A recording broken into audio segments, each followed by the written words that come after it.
I would like to welcome everybody out to the Central Region RAC tonight on April 11th at 6 o'clock. The division has asked us to, each chair, to read the following statement.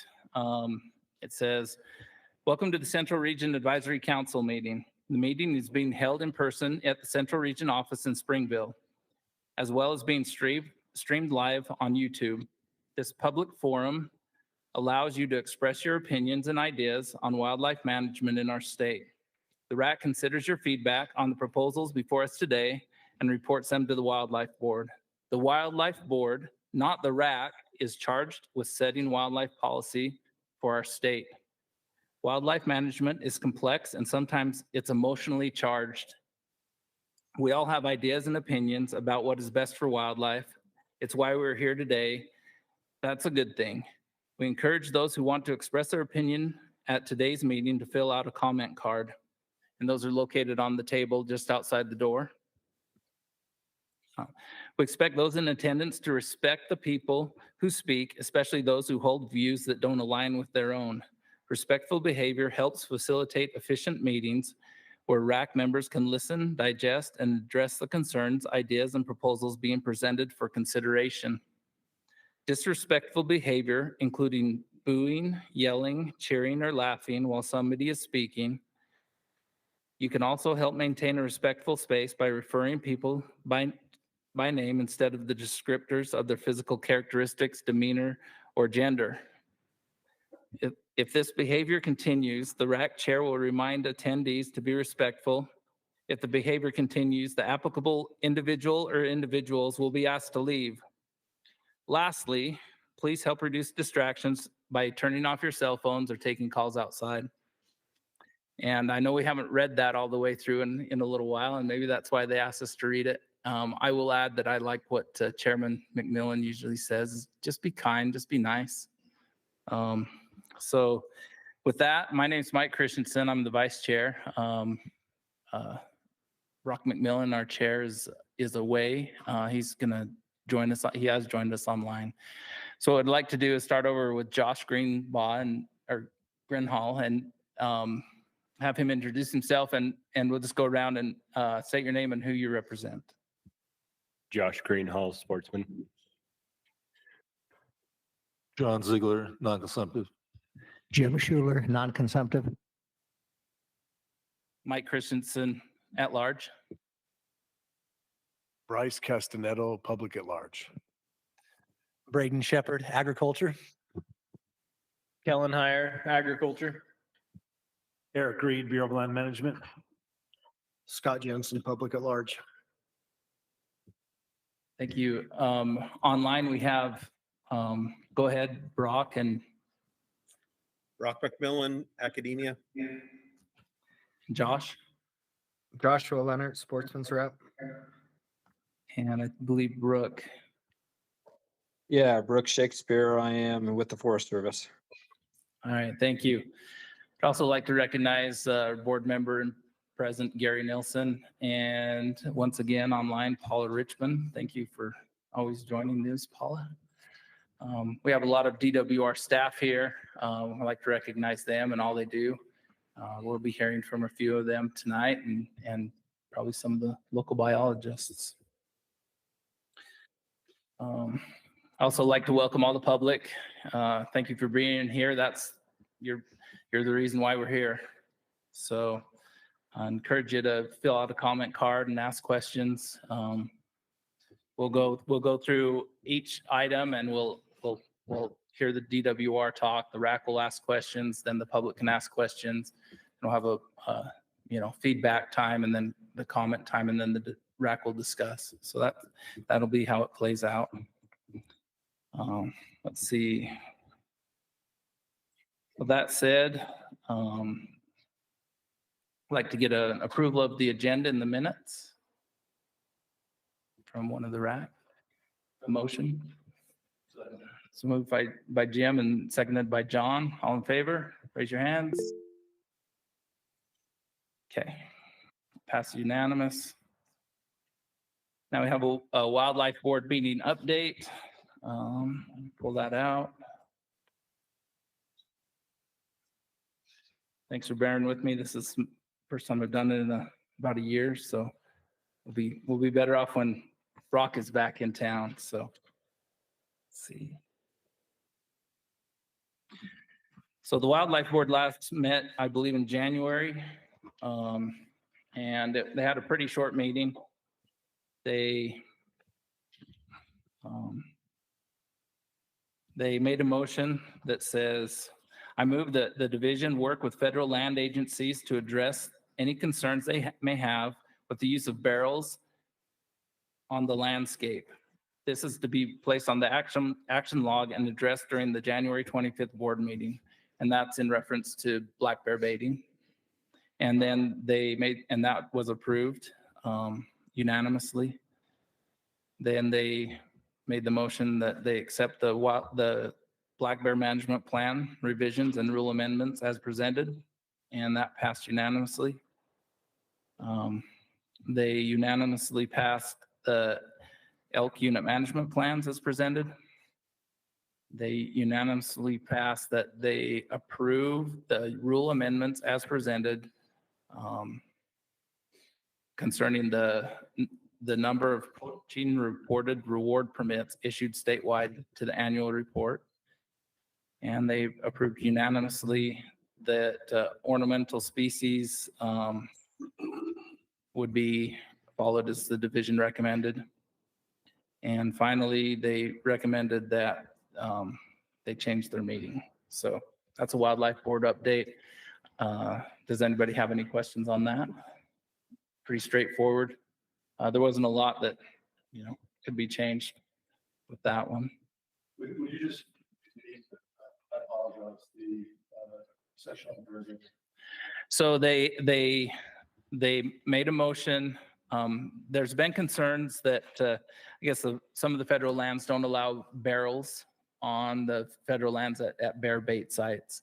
And there's been some discussion within the hunting community that the barrels could be used to maybe keep it cleaner and maybe keep the bear bait more contained. And the Wildlife Board made the motion. I move that we ask the division to work with federal land agencies to address any concerns that they may have with the use of barrels on the landscape. And this is to be placed on the action log and addressed during the January 25th, 2025 board meeting. So they're asking the division to come back to them by January of next year. You're welcome. Okay. With that, we'll move on to the regional update. Jason Scott.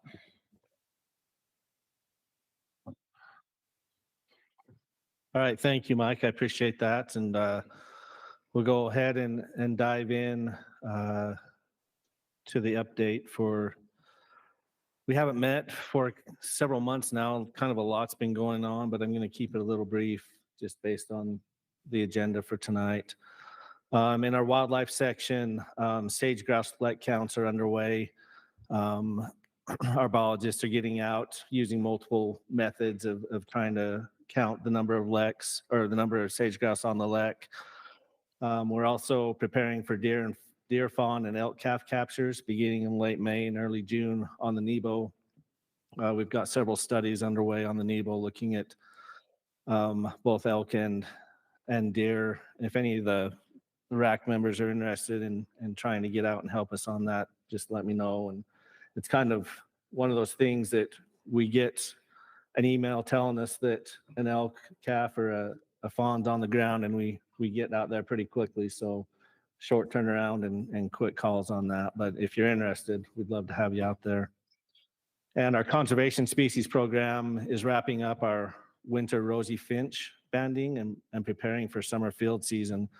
This summer,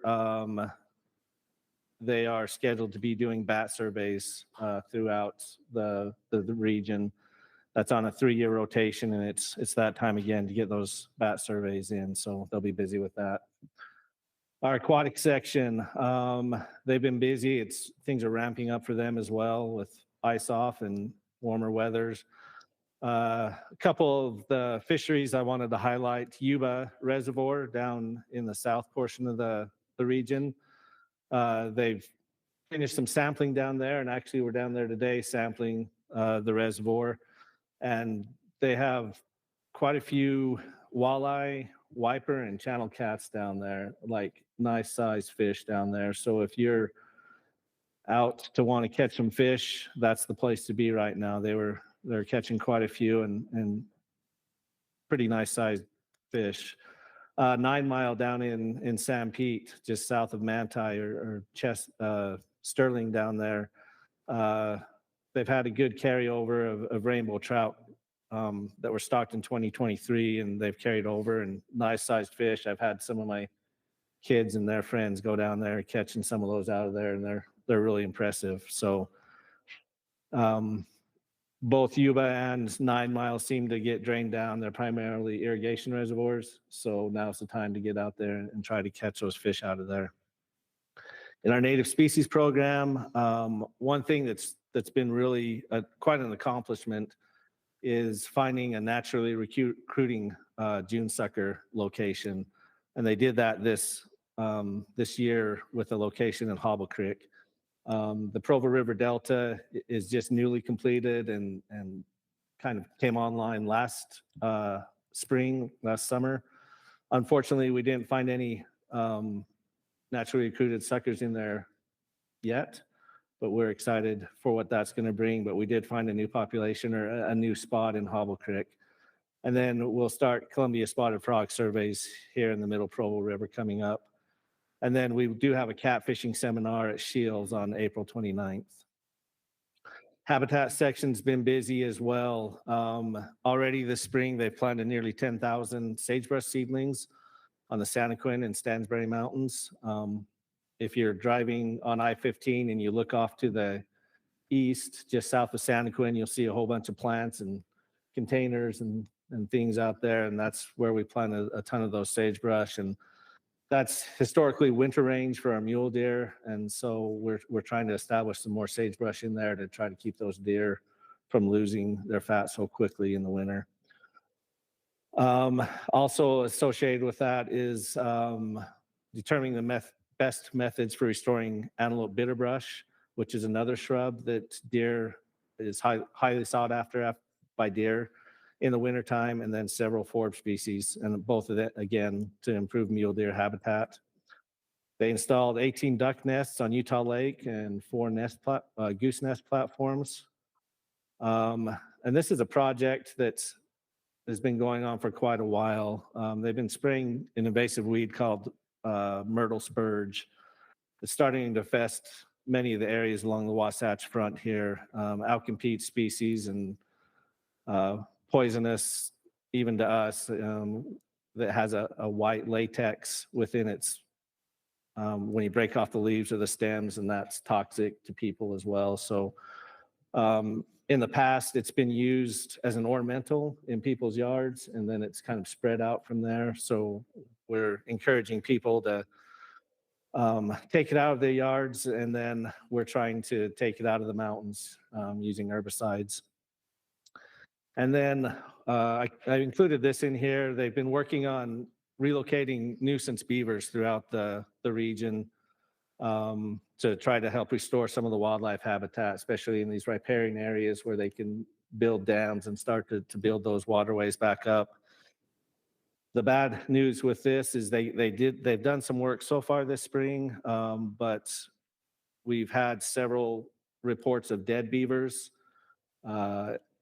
up in Swainer Reserve, up in Summit County, as well as below Jordanelle Reservoir, where these beavers have died and they've come back positive for tularemia.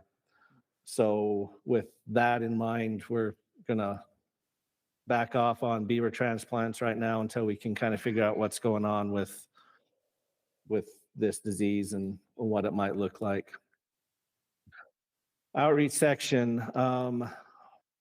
Recently, they partnered with the Utah Wild Sheep Foundation on a bighorn sheep viewing day at Rock Canyon, at the mouth of Rock Canyon.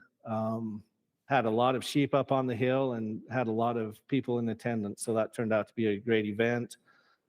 Our annual Salem Pond Fishing Day for kids takes place on Tuesday, May 14th. We talk about this every year. It's one of our great events that we partner with the Forest Service and lots of different people. We have made this a really successful event and helps disabled kids get out there and be able to catch fish. We typically have between 1,000 and 1,500 kids, and it's awesome to be out there and help them with that. And then one thing to mention is our dedicated hunter timesheets. That system is changing now, and it's going to a digital timesheet instead of a paper timesheet. So those be some changes. So for those of you that are dedicated hunters, it'll be a little bit more work on the front end. You can go online and sign up for different projects. If you have questions about how this is going to work, our volunteer coordinator is Derek Murdoch, and he can help you through those questions. We're working with our partners, Forest Service, BLM, whoever it might be that does projects with us to work through as we're getting used to this process as well. So, but we're excited. I think it'll save a lot of time for us as we start to process those timesheets. In this region, we've got 5,000 or 6,000 dedicated hunters ish, and that takes a lot. That's a lot of paper timesheets that we had to go through in the past. So this will save a ton of effort and time. So with that, that's all I have, unless there's any questions regarding this presentation. All right, thanks, Mr. Chair. Okay, that one easy. Hopefully they're that quiet the rest of the night. We'll get out of here. No, I hope we ask a lot of questions. I think it does a disservice if we don't act like we're involved and genuinely try to understand the issues. Before we start, I just want to remind the public present that the comment cards are out on that table. Fill out one and hand it in to Josh, and you can pass it on up and you're welcome to comment on things. So with that, we'll move on to agenda item number 5, which is the deer permit recommendation. So Dax is up and kind of go from there.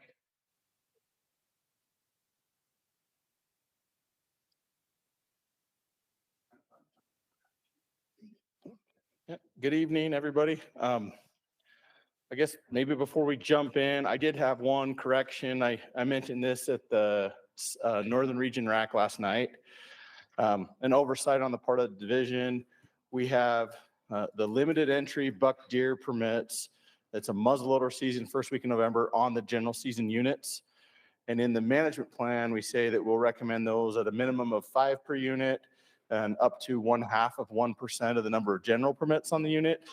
And an oversight on our part, we accidentally recommended 1 too many on the Monroe unit and 2 permits too many on the Fish Lake unit. So the Monroe, the recommendation should be 5 permits and we recommended 6.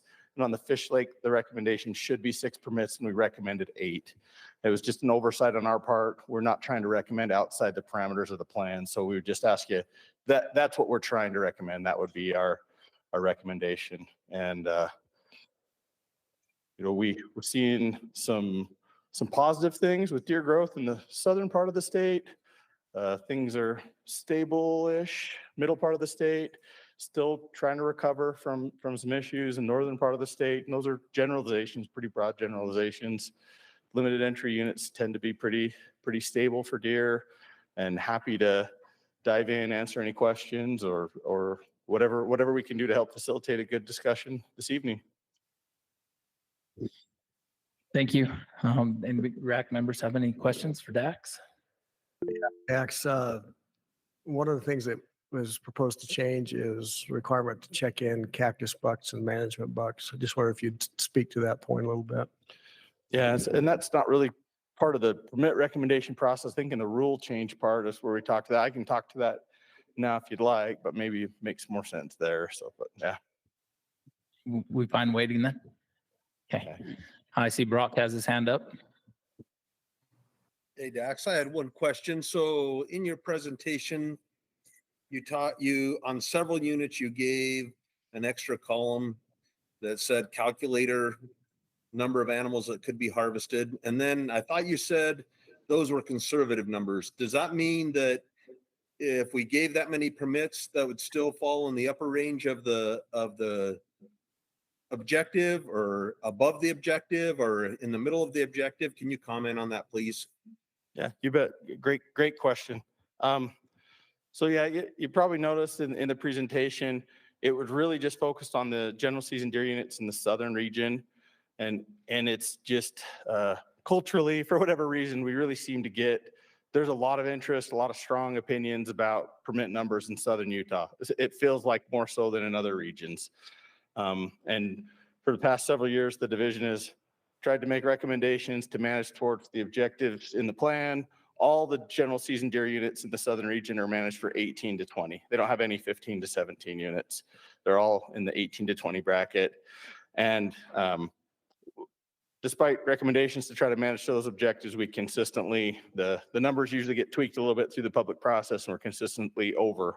So this year we made a recommendation. Our theme was kind of progress, not perfection. Let's just make progress. And so the calculator max column, that extra column that we added for the southern region units, showed, this is where, based on all the data, population data, fawn to doe ratio, buck to doe ratios, production, survival, hunter success rates. This is where we could be and still meet the objectives.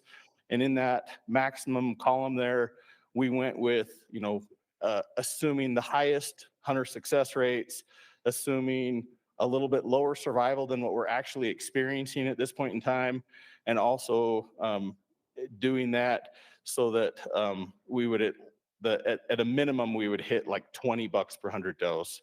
So the reality is, even at that max permit level, it probably going to come out at 21 or 22 bucks per 100 does on a lot of those units. Does that answer your question, Brock? I got a little long-winded. No, that answered my question. You answered my second question at the end. Like if we recommended what the calculator says, you think maybe would still come above the objective based on this year's survival? Probably pretty close. I wish it was so precise we could tell you exactly, but it's a science and an art. And so, but really close. I would be pretty confident that most units would come in at 20 or higher.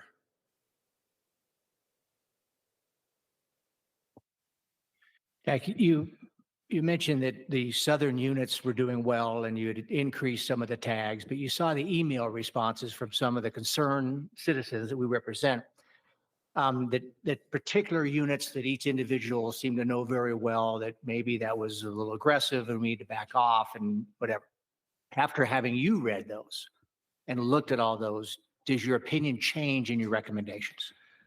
We feel pretty confident with the data.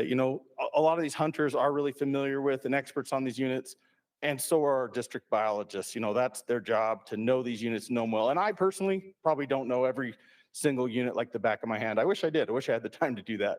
But our district biologists, they have a pretty good figure on the pulse of what's happening on these units. And I respect the fact that a lot of our hunters are really conservative. Hunters, the whole North American model and regulation of how we harvest game is because of hunters, and because hunters care so much about protecting wildlife.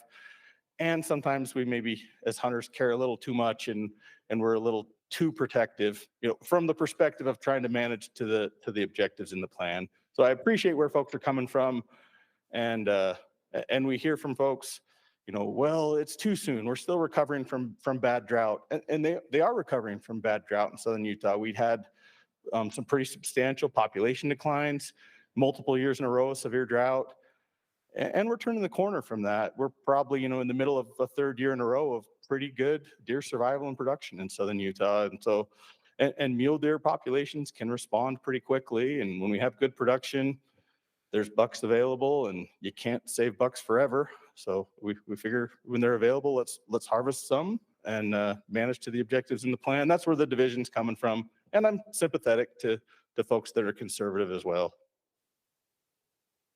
Dax, there was one of the comments was that the DWR may be underestimating the success rate of hunting. What are your comments to that? So, that's something we hear. And we are making some changes. We did implement mandatory harvest reporting this year. We implemented it this last year for all antlerless hunts, and this year for all buck and bull hunts, general season buck and bull hunts, we'll have mandatory harvest reporting. We've gotten pretty good sample sizes and feel pretty confident with the harvest information that we've got in the past. And to be totally honest, not as many people are willing to answer a number from an unknown caller and take a survey on the telephone. So I do think, switching over to this mandatory harvest reporting was a good thing to do at this time.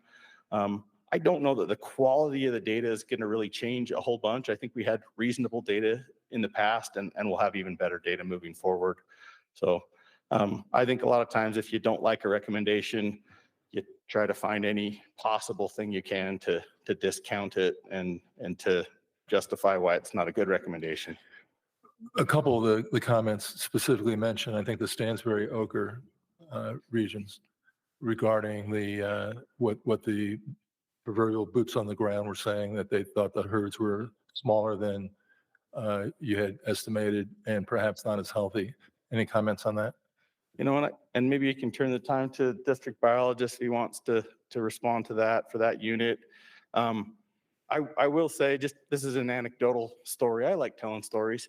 I managed the south slope of the Uinta Mountains for a lot of years, and I would hunt the general season any bull elk hunt on the south slope of the Uinta Mountains.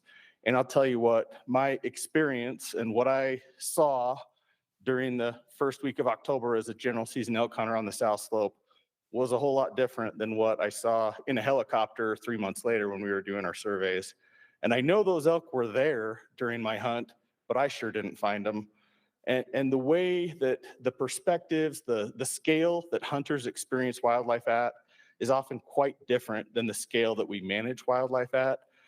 And I would not argue with someone if they said, hey, we hunted these drainages, we usually see more animals, we didn't see the animals this year. They're telling the truth. I do believe them. And when we look at the unit as a whole, a lot of times some of that stuff comes out in the wash. Maybe some other areas where they didn't hunt are doing really well. And I don't mean to discredit anyone's personal experience on the mountain, and hunters experience wildlife at a lot different scale than we manage them at. But I don't know, Jason, do you want to add anything specific to the Ochre Stansbury? Jason Robinson, I'm the wildlife biologist for the West Desert District. And those comments, if you think in terms of time, 2015, 2016, that unit was quite a bit over the population objective. And then we had the worst drought years we've had on record for a couple of years. And in a desert unit like this, that's catastrophic. We saw it in fawn survival, the does. And so we lost a lot of deer very quickly. And so we adjusted permits based on that. And then we had the wettest winter on record. And then this year's been fairly wet. So we're kind of starting to dig out. So if, a hunter was hunting in 2015, 2016, they were seeing the most deer they'd ever seen on that mountain. Maybe at a detriment, because when we had drought years, we really lost a lot of deer. So the total deer numbers are a little bit lower than they were. We're building back up.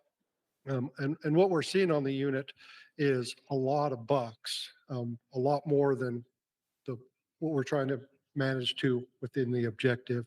And so the permit increase is really to try and address that buck to doe ratio, even though the population's a little bit under objective and lower than where we want it to be.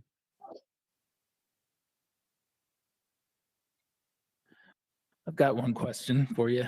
It pertains to some of the questions that have been asked, but can you explain the model you use? It's not just a buck to doe ratio that you're basing your permit numbers off of. Am I correct? Is there more to it than that? Yeah, and this is something that's evolved over the years. Looking back at some of our old deer management plans, it used to be pretty simple. We looked at a 3-year average buck to doe ratio, and then we would adjust permits every year, after we're done classifying, just based on that ratio. And we've got, these collar studies and a lot of research going on, and we're getting more and better data than we've ever had before. And we figure if we're going to collect all this data, let's use it in our management so that we can, do the best possible management. And rather than being completely reactive and making permit recommendations after the fact. We're looking at survival data. Our biologists are anticipating what's going to be there based on 10 plus years worth of GPS collar survival data. And so our biologists look at our population models, and our population models are probably the best models we've ever had. We're using unit-specific survival data on a lot of units in the state, or at least on really similar units. We've got specific data on adult survival, fawn survival. We have pretty good harvest data. Harvest data is going to get even better, and we're using that to build our models. We're then using our classification data, buck-to-doe ratios, fawn-to-doe ratios, fawn production. All of those are taken into account, so a biologist can get a pretty good snapshot of where the population is right now. And then based on body condition and survival information, weather conditions, we can make a pretty darn accurate prediction of what we're going to have this coming fall. And so we're taking all of those things into consideration when we make a permit recommendation, not just what's the 3-year buck-to-doe ratio average. And along those same lines, I thought I heard a number, and I won't say it, maybe you'll know it. What's the success rate in the division of hitting that target with your model, like your buck-to-doe post season counts? Like what's the success rate of that model? So our model, and the way we've built it and the way we're looking at it, we're a little conservative, but we're 90+% of the time we're at or above. Our projections are, the actual data comes in at or above our projection. Yeah, I think that's a really important thing to shout from the rooftops, that the data you're using is kind of being proven to be right because of the physical on ground counts. When we miss, we're missing by issuing too few permits, and the buck-to-doe ratio ends up being higher than we thought it was going to be, is what it's looking like. When we do miss, we're not off by a lot, and if we are off, the buck-to-doe ratio is actually higher. So we're not going below the objective. Okay, thanks. I saw Eric, you had your hand up. Yeah, Dax, by the way, great presentation that you gave. It was really informative. I think broke it down on how things went. We did have a couple of questions or comments that came through on the buck-to-doe ratios of counting. What bucks do you actually count? Are they your spikes, yearlings, anything that's got antler? Does that include? I think that may be something that just needs to be addressed openly and cleared up.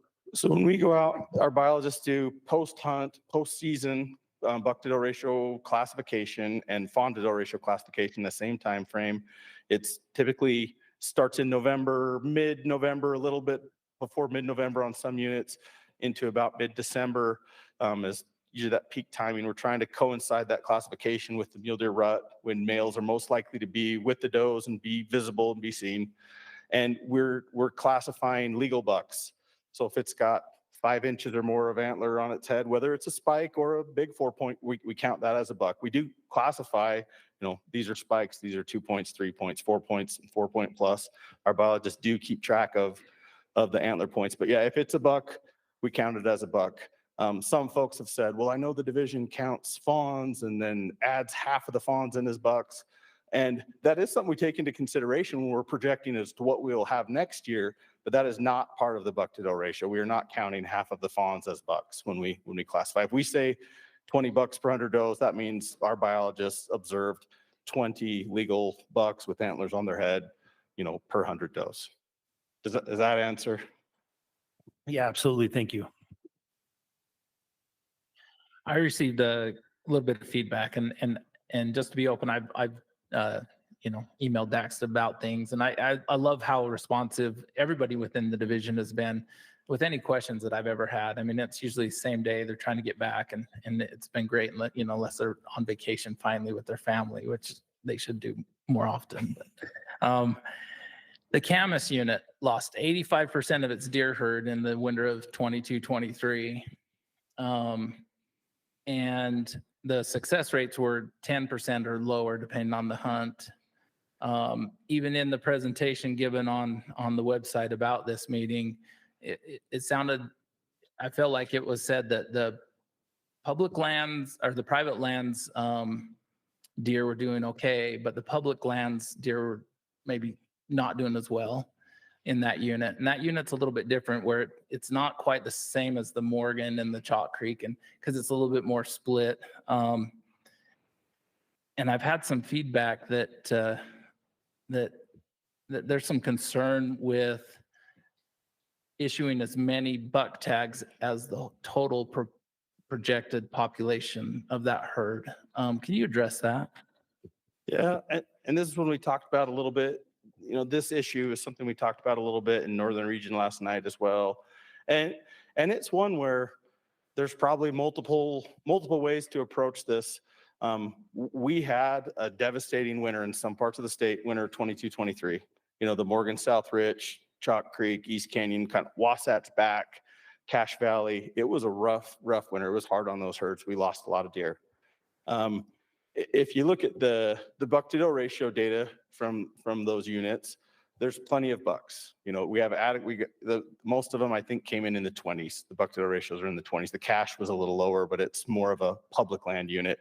And so those other units in the northern region, like the Morgan South Ridge, Camas, Chalk Creek, East Canyon, they're a little tricky because there's a lot of private land, and on some of them, very little public land.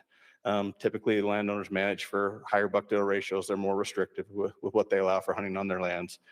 And, a buck to doe ratio can be really high on a unit with not very many deer. And that's kind of what we have on some of those units. And so when it comes time to look at permit numbers, there were some pretty substantial cuts made on those units last year.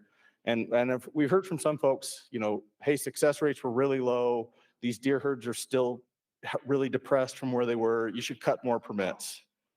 And the reality is we could cut more permits. Biologically, it's not going to help those herds necessarily rebound quicker or grow back faster.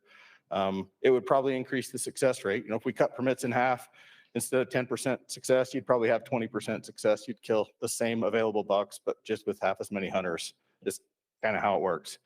And so when the division, we looked at that, we had the big cuts last year. The buck to doe ratios came in, well within healthy biological sideboards, and even within or above the sideboards in our management plans. We didn't recommend further cuts on those units, knowing that success rates will probably be quite low. And I guess we said, if folks want to hunt, they can put in for one of these units. That it's probably going to be low success. You might not see a lot of animals, and at least you're hunting deer. And some folks might say, that's not worth it to me. I'm not interested in hunting a unit with 10% success rates and really low deer numbers. I choose to build a preference point or put in for a different unit or stay home, whatever. I think the division, we didn't want to make that choice for hunters. We wanted hunters to be able to make that choice, but we're realistic about it. So, those units, deer numbers are still really down. Success rates will be quite low. The buck to doe ratios are within biologically healthy parameters, which means we're not going to hurt or help those units necessarily by cutting buck permits.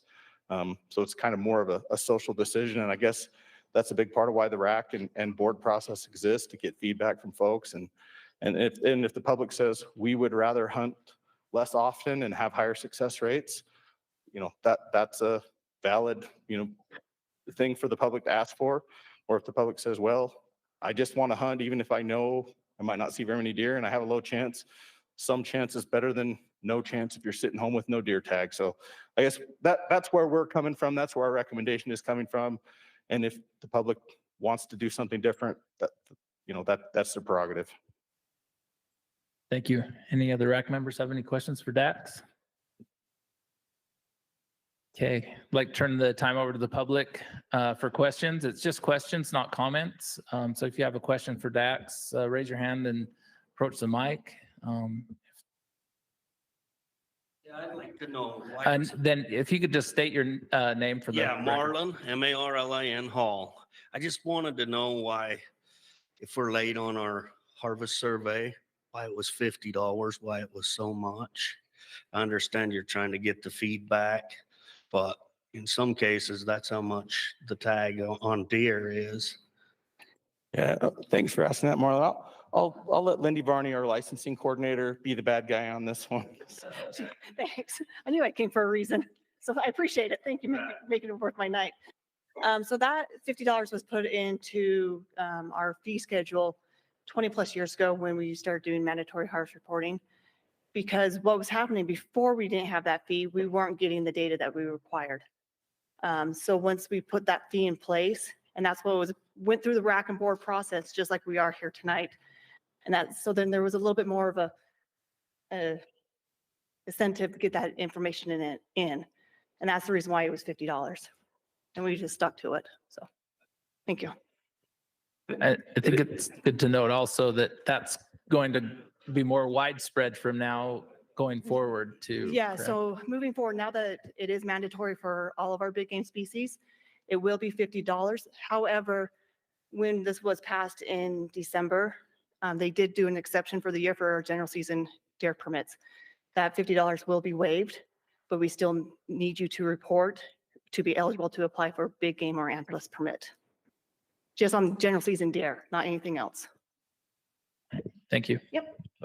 Yeah, does that kind of answer your question? So all of our fees are set in the legislature, and that $50 was the fee associated with mandatory harvest reporting for limited entry and once in a lifetime hunts for a lot of years.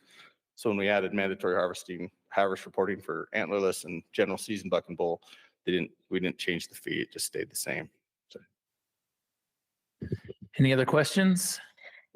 If not, we'll move to Jason for the public feedback. And I hope no one pays it. I hope everyone just does their harvest report and never forgets, but I'll probably have to pay it.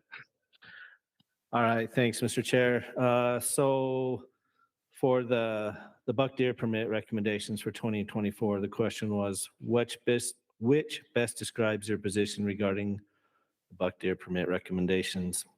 We had 32% that strongly agreed, 12% somewhat agreed, 4% were neutral. There was no one that put in somewhat disagree, and 52% strongly disagreed.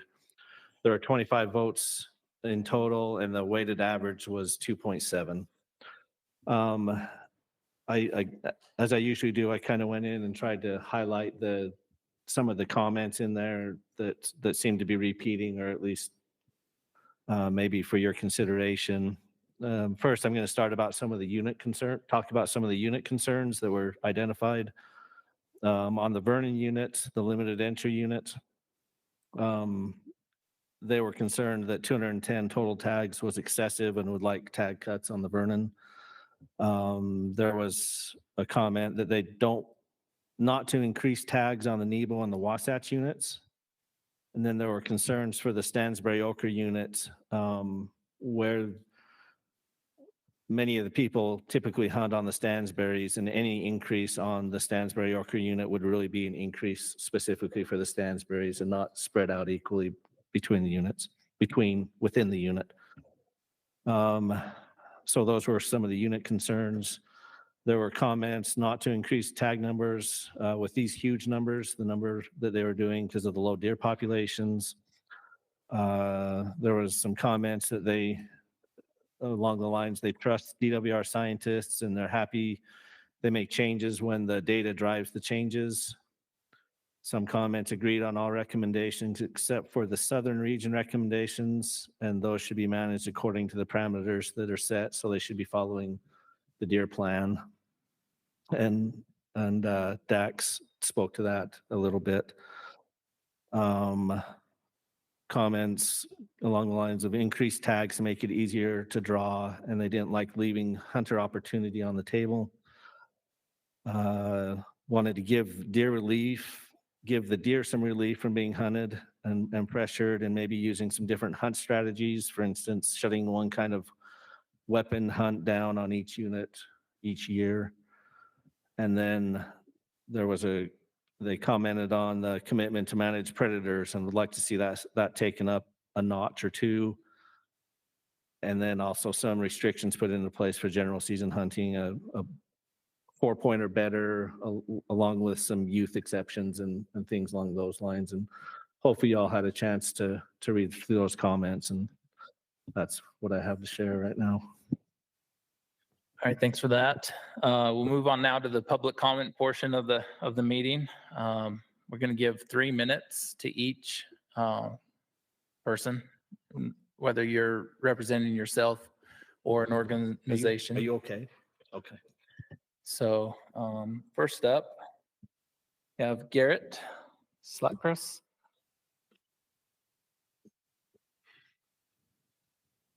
My name is Garrett Slatkoff. I'm here to represent the Utah chapter of Backcountry Hunters and Anglers. Our organization supports these recommendations put forth by the DWR. These permit recommendations, as mentioned, seem to be pretty conservative, which will allow for increased hunter opportunity, while also allowing us to stay within our population objectives and buck-to-dome ratio objectives as well. And then to the point that's been discussed as well, there has been, some concern around an increase in tags or not big enough of a cut on some tags. We understand that our hunters, sportsmen and women are very passionate about deer. That's what we love in this state. It's not coming from a place where they want to decrease opportunity, more, just the opposite of that. In the long term, they're looking to increase opportunity and help our herds get back to that long-term health. However, we would like to mention that, the hunting of buck deer doesn't have a significant, really a significant impact on, our population objectives for herds as long as it's above a minimum buck to doe ratio. And according to all the data, as Dax mentions, they have a ton of data they use, boots on the ground, all those buck to doe ratios across the state are above that minimum. And with these recommendations, as conservative as they are, they'll stay above that minimum. So we do support these recommendations, and I think the tag increase is appropriate. Thank you. Thank you, Garrett. Next up, we got Ben Louder. After Ben will be Ridley. Thanks, Mike. Ben Louder, representing the Utah Archery Association. Dax, thanks for the presentation, and especially thanks for highlighting that on the southern region, that control or the calculator numbers versus the division recommendations. I want to talk about that for a minute. There's some things that we're really good at here in Utah and some things that we're really not good at here in Utah. We're really good at cutting permits when the need arises. Sometimes those needs are biological, sometimes they're social, sometimes they're real, sometimes they're perceived. A couple years ago, we cut some tags and we cut deep because of a need. And now we have an opportunity to give some of that opportunity back. We've seen from the data and the presentations, the deer herds in various units are doing very well, specifically in the southern region. And I did the math where the difference between the division's recommendations and the calculator recommendations are about 2,900 permits. That's a fairly significant amount of opportunity that we're leaving on the table if we don't issue those permits. So Utah Archery Association's position this evening is we support the recommendations with one exception, and that exception is in the southern unit where there's that difference between the model and the division's recommendations. We would highly encourage you to go with the calculator model, and let's get that opportunity out there and get people back in the field. Thank you. Thanks, Ben. Welcome back, Ridley. And following him will be Kevin Newman. Yep. Ridley Griggs representing myself, largely just echoing what Ben said. I get frustrated year after year when we leave opportunity on the table. And in my mind, it actually adds up over time. If we could increase by 2,000, but we only do one, it just, over the years, how many permits have we left on the table? How much opportunity have we taken away for really no biological reason? So, like Ben said, I would support as many tags as the model allows, specifically on the southern region. So thank you. Thanks, Ridley. Kevin? Kevin Norman representing SFW. We had our fulfillment committee and there was lots of discussion. We had Brock and Randy there. Well, Randy and Kent and Dax. And I always enjoy it, going and learning every single time something new.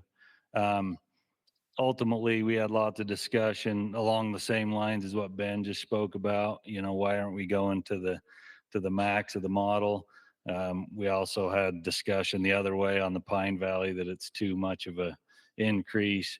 Ultimately, SFW's position is to support the recommendations as presented.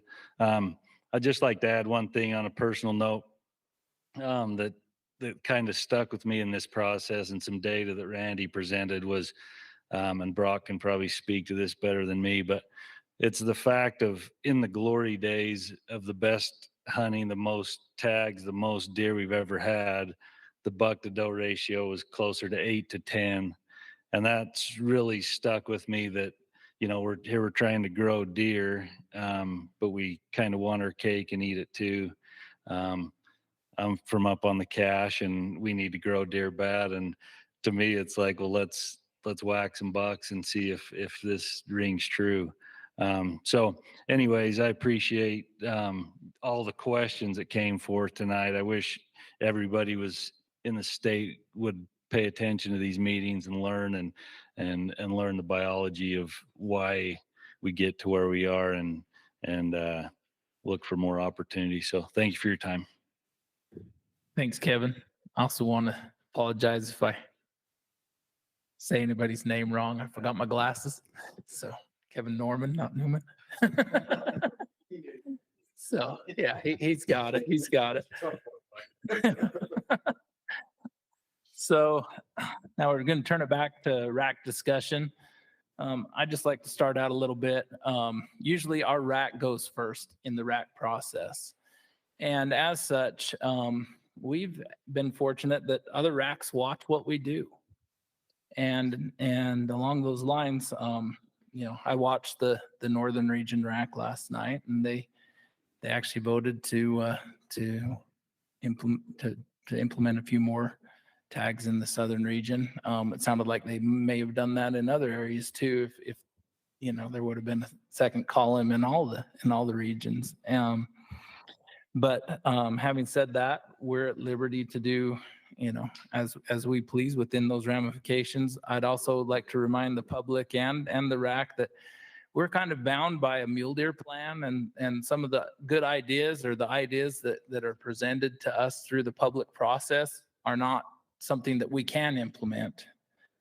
There's not an avenue for us to do that. So sometimes I just want to clarify that and put that out there and let people know that some of the ideas that they have, they feel like they're not heard, but that's because like even the division can't implement those ideas because they're not within the management plan and they're kind of bound by that. So having said that, I'll turn it back to the RAC for discussion.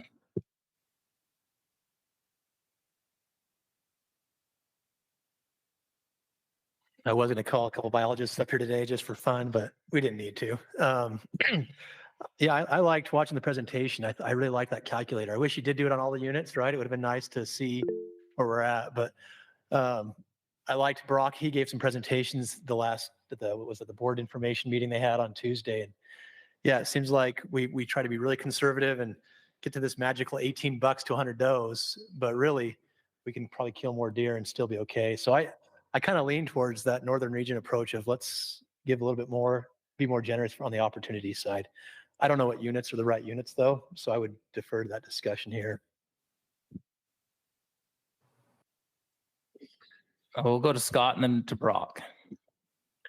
Yeah, I'm in support of that as well. I think I appreciate the division's effort this year to be a midpoint rather than going to the end, because the end hasn't always worked at the board level. But I think as a RAC, my preference is certainly to increase the opportunity down the Southern region, just go with the calculated permit numbers.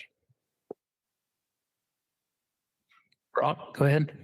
So yeah, I had the pleasure of serving on the last mule deer committee, and my comments echo what Ben said just a minute ago during the public comment section. And that is, if the management plan says we should be managing for 18 to 20, and the model says that we can harvest or we can provide 2,900 more tags and still come at the very top or even above the objective, when it comes time to make motions, I'm going to make the motion that we add those 2,900 tags and we go with what the calculator says.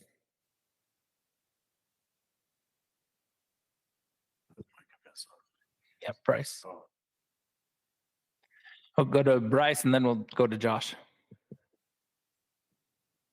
I feel very strongly about this, where this is it seems to me at least to be a biological issue rather than a social issue. And so I hate that we so often find ourselves deferring and allowing opportunity to slip away because of pressures from other directions. It makes no sense to me. I mean, we have the very finest biologists working for us. We know this. They're better than any other state. And I'm not trying to put down other states, but they suck. So Brock knows, but would never admit it. He knows. So anyway, we have the very finest, and they've made it their life's work to know and understand what these mule deer need and how to grow them. And when we don't take advantage of certain opportunities, it's stupid. It's in my opinion, it's stupid. It's a waste and it's neglect. And I honestly feel that way. So I would absolutely say, let's manage how we're supposed to manage. If it means bringing additional opportunities to the table, we should all be in favor of that. If it's biologically supported, I see no reason why we wouldn't, period. And Josh, 1 minute. I would like for the record to show that Brock shook his head no to that statement. So you're welcome, Brock. Okay, Josh. Thanks, Mike. I'm just going to echo what's been said. I agree with the sentiment. I feel like the public input was, slightly, it was 50-50, maybe slightly skewed towards disapproval on this particular issue. But in general, in over a decade worth of participating and watching RACs, when the Southern unit gets brought up, if the division recommends keeping status quo, it feels like the Southern unit says reduce tags. And if the division says increase tags, Southern unit says maintain status quo. And so I don't want to shortcut the discussion because I think it's important, but I'd love to see a motion to see the Southern region specifically to the calculator numbers.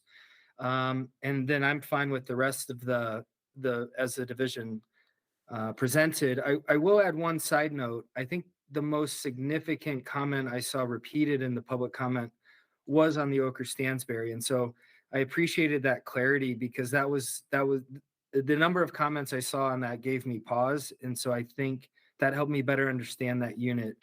So thank you for that, Dax. Brock, I see your hand up. Yeah, I just wanted to make one more comment responding to Josh. It was slightly negative, but there were at least 3 of the disapprovals that commented that they wanted more tags in the Southern region. So that's why they were disagreeing with the recommendation. It wasn't because they wanted fewer tags. I mean, yes, a bunch of them wanted fewer, but some of them disagreed because they wanted more. Yeah, good clarification.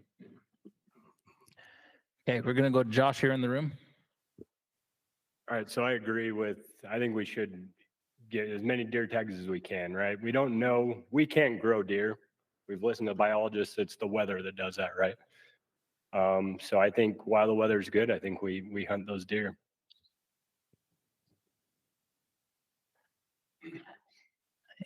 I think it's important to recognize that in some cases we kind of look at not in my backyard a little bit, and we have to. For me, I look at it like we're all Utahns. Like my neighbor grew up in Enterprise, and another neighbor grew up in Monticello, and just because they live along the Wasatch Front doesn't mean they might not want to go back and hunt where they traditionally hunted. And I've got cousins that live in St. George and they drive up and hunt the Wasatch. And so it's a fluid state. Whatever one region does, it does affect every other region. And I want to make it clear that I don't feel like we're trying to pick on and jump on the Southern region in a negative way. It's just that there's 2 options presented through the presentation that it feels like we could choose from and still come out in a biologically sound arena. So I think it's important to say that. Mike, I would say on the flip side, if we found ourselves in that situation where in the central region we were saying there's plenty of opportunity, but we want fewer tags because of this, that, or the other. I would hope that the other regions would say something similar to what we're saying now, right? There's an opportunity that we should all take advantage of if it's biologically, if it's sound. So I would hope that everyone would feel that way. I mean, maybe some don't, and I understand that perspective, but we need to manage how we've designed this thing to be managed. That's again, what I would say is the end point.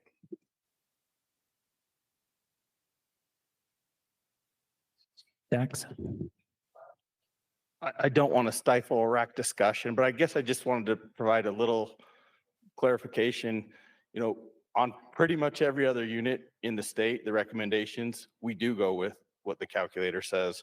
And on a lot of them, we maybe go more of in the middle of the range. Like the Wasatch West, for example, we recommended cutting some permits on Wasatch West General Deer Unit this year.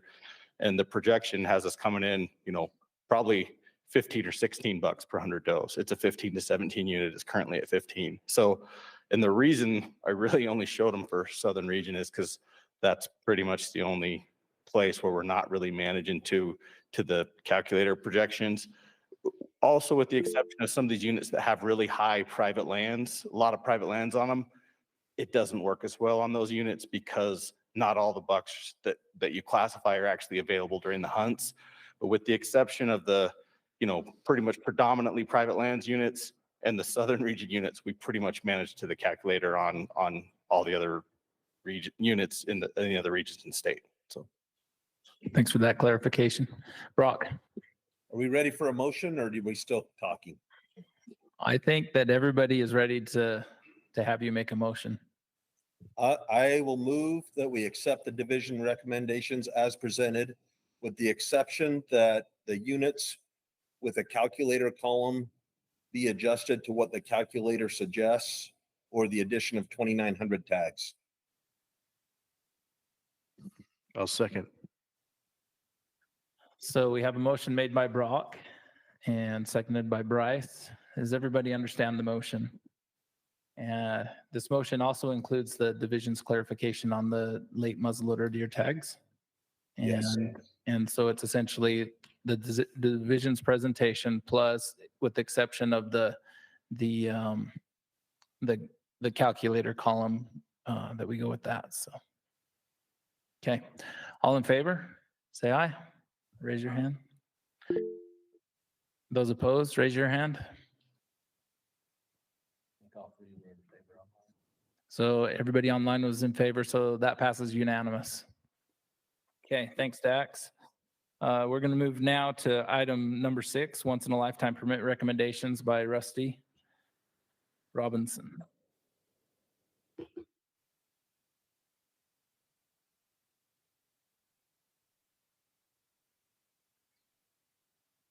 Before you start, Rusty, I just want to let everybody know that our board member, Kent Johnson, also showed up online. Thank you for reading my name correctly. Appreciate it.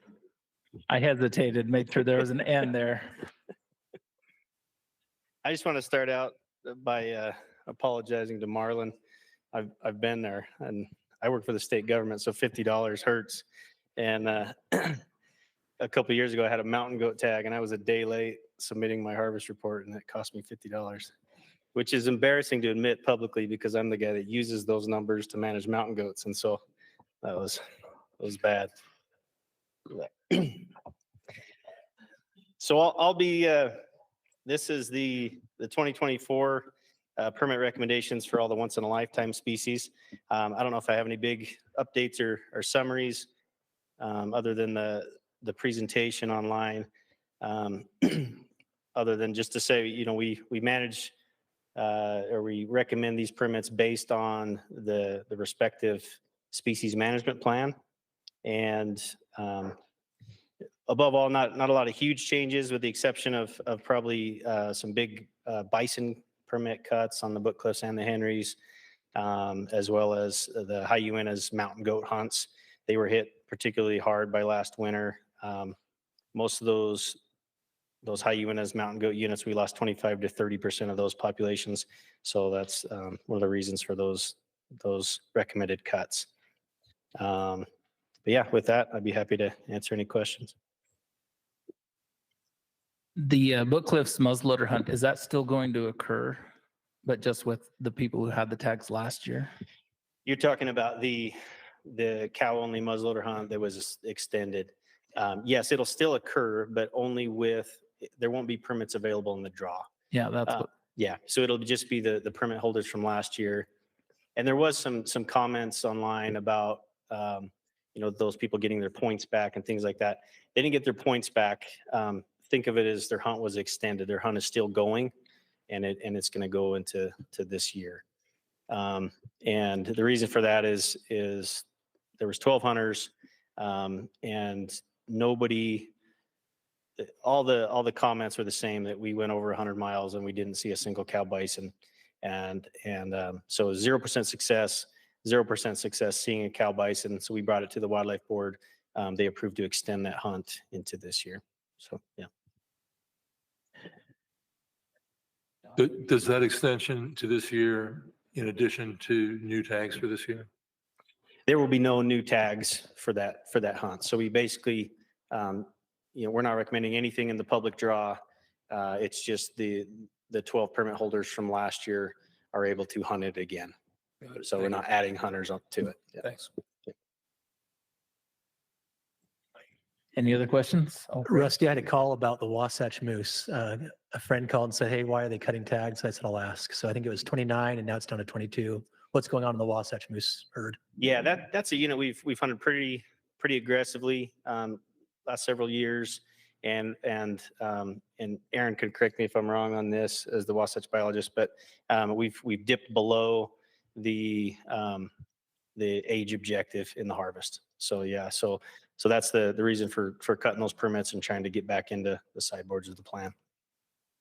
Anything to add to that, Aaron? And thanks for clarifying. It's Aaron, not Aaron. I thought it was Aaron. So thank you. I think it goes by Aaron as well. Done messed up, Aaron. Yeah, that's accurate. It is below objective on age for the moose herd. That was part of the reason behind the decrease in those tags.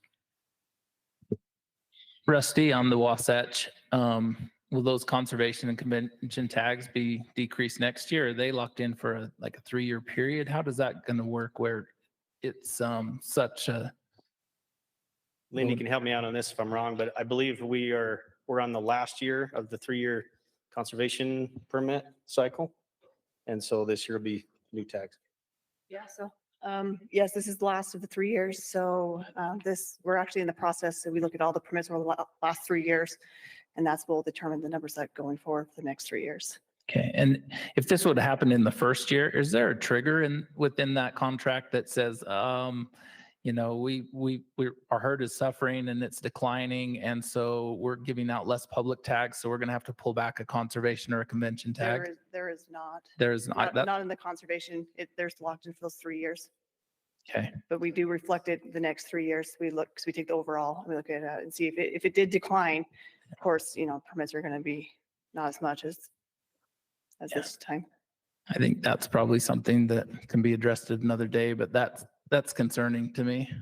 We're losing 30% of our permits, public permits, and what's to say they don't go down again next year after we lock into another 3-year plan, so our contract. So it's something to consider.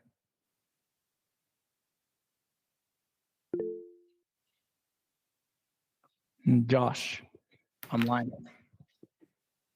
Rusty, I have 2 comments regarding the bison hunt. The first, in terms of the Henry Mountains, it was about 4 years ago when we really adjusted hunt structure because bison were getting pushed off of the Henrys into Capitol Reef. And so we changed season dates and, we created a new hunt so that, it was a hard hunt, but we figured hunters had an opportunity to get in there and get these bison before they went onto the national park.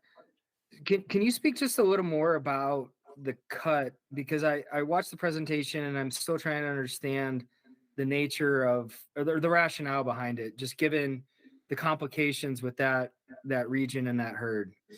Yeah, that unit in particular, there's a lot of interested parties, a lot of passionate people and opinions down there with regards to bison numbers, and you know, with some perceived cattle competition and things like that. And so there was a unit plan that just got approved last year, and so the approved number of the adult population was set in that new plan for 325, and we've been managing quite a bit lower than that due to drought, and to kind of help out some of the ag producers down there and things like that, do our part to reduce pressure on the range. And so there was a while that we were managing about 270, and last year we were managing at 290, and now that drought, which is something that was written into the unit plan, that when there's a drought, we can issue more permits and bring that population down. So anyway, with regards to trying to bring that back up to the population objective of 325, that's the goal. Is we're trying to progress towards that now that we've had some precipitation down there, and we have some grass. That's the idea. We're trying to bring it up from 290 to 310 this year, and then try to gradually increase from there until we get to that objective of 325. So it's essentially addition by subtraction. We've got to cut some permits to bring that overall population size up to 325 eventually. Great, Yeah. thanks. And then, Yeah. no, that's great. The second question on bison as well. So it makes sense to reduce the amount of people going into the Rodos area, given the fact that it's going to be really hard to get in there now. I guess, we're all familiar with like the dissolvement of the easement with the Ute tribe. And I don't know how much of this you can speak to. So if you can't, you have a get out of jail free card, but what does the division have planned moving forward? I've heard, stories of like potentially creating a new trailhead into that roadless area. I mean, improved relations with the tribe. I mean, can you speak to that at all outside of what, we've already read in the Tribune and things like that? Yeah, I don't know that I can speak to any of that, a grand plan moving forward. Right now, we're just in talks with the tribe and trying to restore that agreement. I don't know, if and when that will happen. And so for now, we're just, that trailhead is not accessible, and there'll have to be an alternate method to get into that roadless area. So yeah, sorry, I wish I had a better answer for you. Unless somebody else here has a better answer or knows any grand plans. We're working on it. Thanks, Rusty. It looks like Lindy wants to correct me. I want to correct myself, actually. So there actually is something in the conservation rule for emergency. So if something is like, we see a drop, like a big drop in permits, or in the herd, we do have something in the conservation rule to do it, but not for just a little ups and downs. It's like an emergency situation that it's already in the rule. Okay, thank you. Yep. Bryce. What about Rusty? Would the division entertain the idea of dedicated hour service people heading out and cutting in a trail to just avoid this and be rid of this problem once and for all? Admit it, it's genius. That's a great idea. I will. It's easy. It's easy. Yeah. I would take, if it comes to that, I'm sure we Kobe? could entertain that idea. Kobe, let's go. Line it up. Do you need dedicated hours, Bryce? Is that what you're getting at? Yes, I do. I got chainsaws. Does this pertain to the topic? Yeah. Oh. So I just want to say it is complicated because of the topography and because of land ownership. Like anywhere else, you're going across WSA, which is wilderness study area. So it's not an easy thing, and we are working on it. Like we're working to work with the Ute tribe, and we're looking at other options as well. So we're kind of going down multiple roads, saying, okay, what are our solutions here? What are our options? So I was curious to know, how are those negotiations, the discussions going? Is it looking good? Is it looking optimistic? Not so much.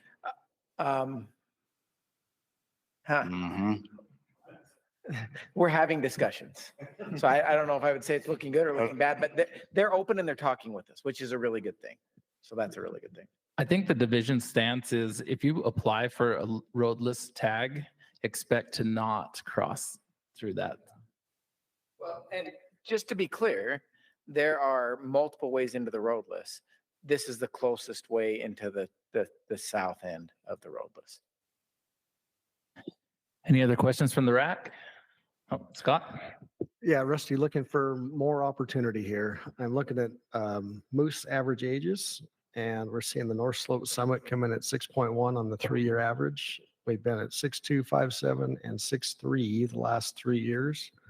And our age objective there is 3.75 to 4.75. Why the slow bump? It is a slow bump. It's a move in the right direction.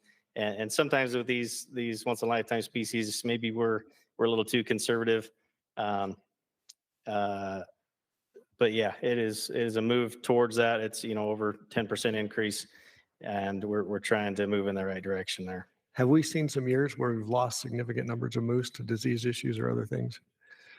We have, yeah. Moose are susceptible to a lot of different diseases and things like that.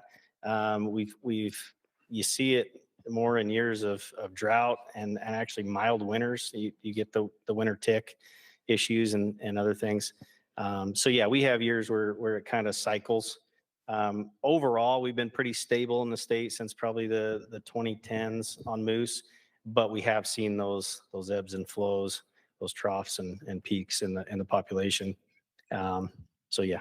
You wouldn't happen to have a third calculator column on that, would you? No, but I'm open to. What would you recommend? That would still keep us within. I'm just looking at if we've got an average age, it's not dipped. I mean, we're 1.5 years, 2 years above the unit recommendation there. Seems like there's plenty of opportunity there.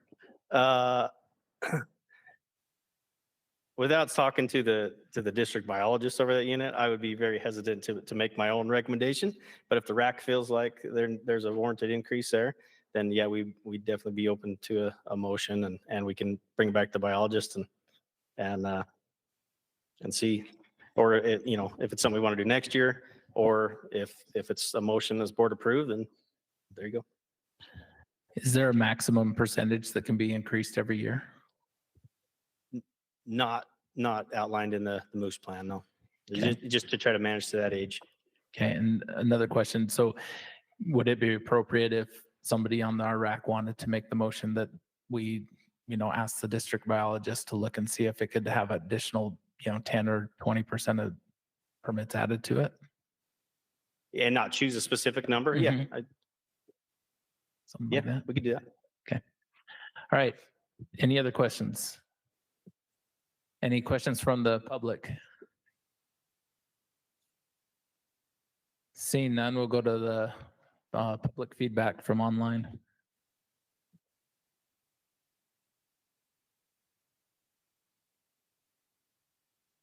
All right, thanks, Mr. Chair.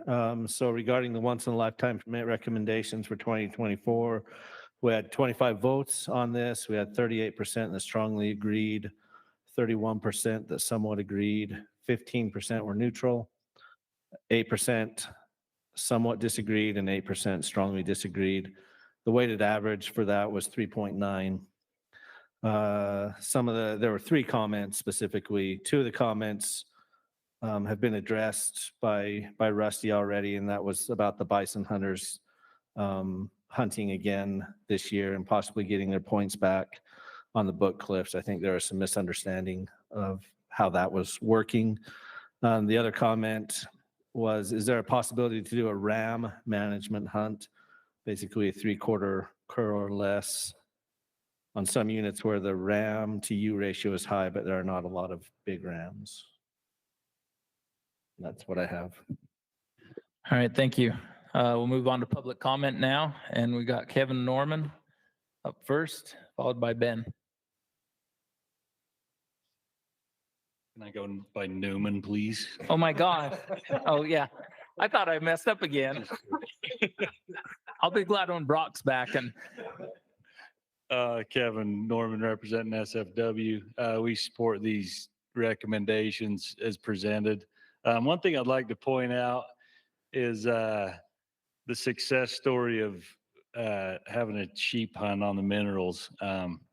It wasn't too many years ago, probably 6 or 7 years ago, we was going through this process and it was a bit of a bloodbath. And here we are with more opportunity for people to hunt sheep, and like to recognize the division for their hard work and everybody's efforts to make that happen and provide more success for sheep hunts. So pretty cool. Thank you.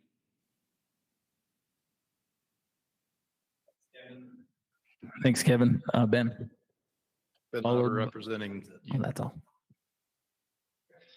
Ben Lauder representing Utah Archery Association. We support the recommendations as presented. Thank you.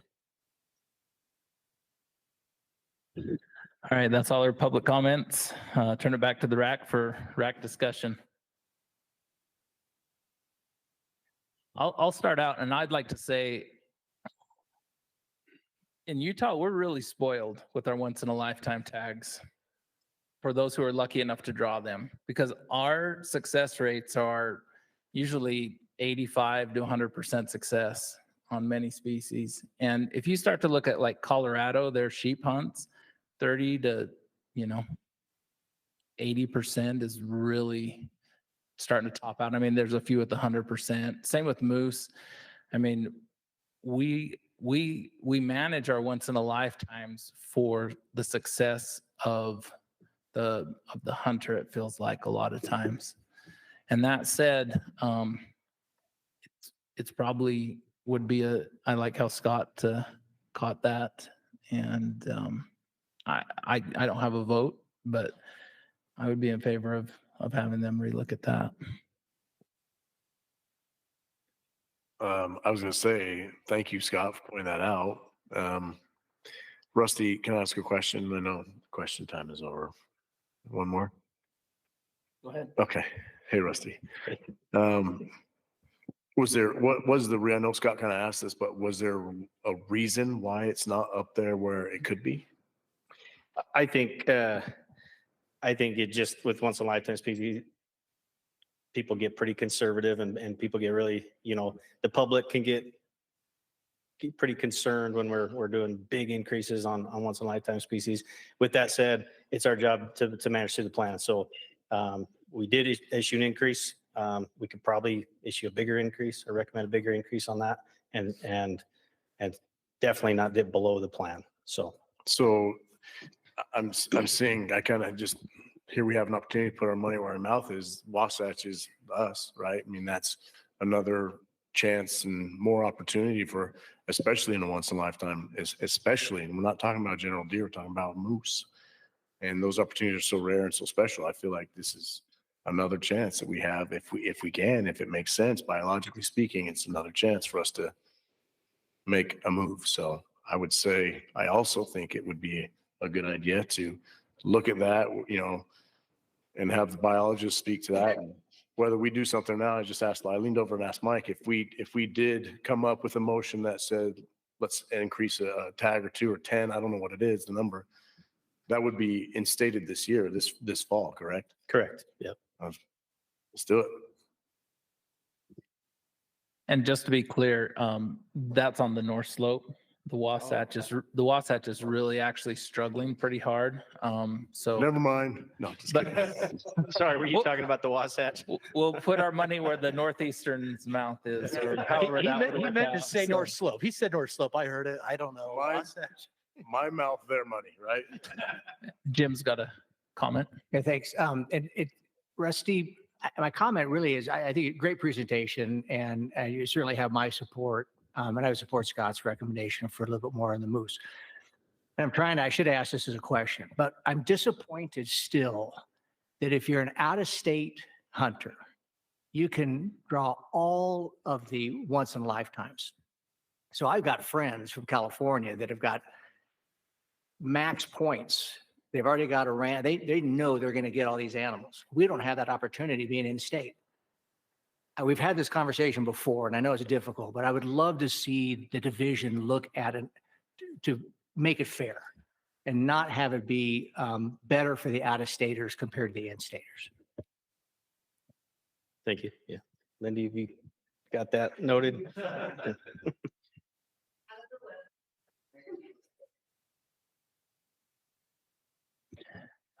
Seeing no further discussion, do I have anybody that'd like to make a motion? Yeah, I'm comfortable with the rest of the recommendations, and my preference would be not to just pull a number out of the air, but to return that to the district biologist to propose a number that would. Mhm. Sorry, not to interrupt. I just got a hold of him and he said 24, 25. We could do that. I'd go higher than that, but if that's the number he's going to say, I just said I'm not going to pull a number out of the air. So I guess my recommendation then would be to change the north slope unit to 25 permits and accept the remainder of the presentation as presented. I'll second that. Out of curiosity, what was the number that we're talking about changing to 25 now? It was 19 last year. We were making the recommendation of 22 this year. And so this motion would be to 25. So 19 to 25. Thank you.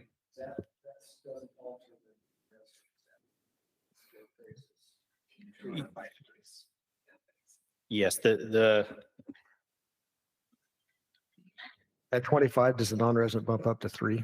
Or does it have to go to 26 before the non-resident tag bumps up to 3? Lindy, have you got a good answer on that? Would we have to bump up the non-resident?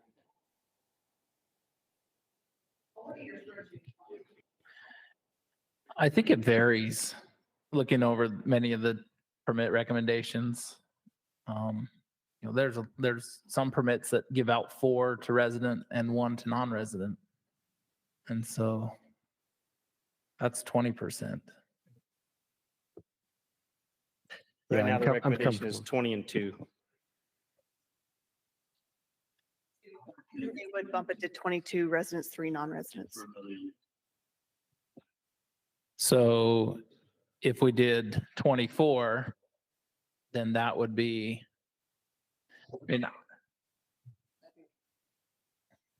so if it goes to 25, that's well over 10%. That's like 14% of the 15% of the tags going to non-residents. How does it sit in rule? There's not a rule. It's just it's a practice. That's 90-10. Yeah, and that's why I'm saying it's actually like 85-15. Well, it's simple rounding. Okay. So, This is Kobe's thing. So- I set up for him. sorry. So 5 you go up, 4 you go down. So we just follow simple rounding. So there are a lot of times where you're under allocated. There's sometimes where you're over allocated. And that's we just picked that. Yeah. Well, under that, you'd never be under allocated. Well, at 24. Well, but that's not under allocated because it's not 90%. But anyway, we're not here to solve that problem. That's what I mean. So at 24, you're 2 and Go 24. yeah. Anyway, yeah. One quick question for Dusty, and we'll move on. Does the fact that there's an older moose population in this particular unit mean that there's more moose in that unit? Usually, when there's more bulls available, it means there's more bulls on the land. If the age of the harvest is older, it usually means there's more bulls available, and people are picking through those bulls and picking the older bulls. Yeah, generally speaking. So. Okay, thanks. Scott, are you okay going to 24 so we don't raise the out-of-state? No, I'm not going to punish the out-of-staters. You'll punish the moose instead? So the motion on the table is that we change the North Slope moose to 25 and pass the rest as presented. And we've had a second by, who seconded that? Okay, Brock. Did you second that, Brock? Yes. Okay. Call for a vote. All in favor? Raise your hands. And looks like we're unanimous.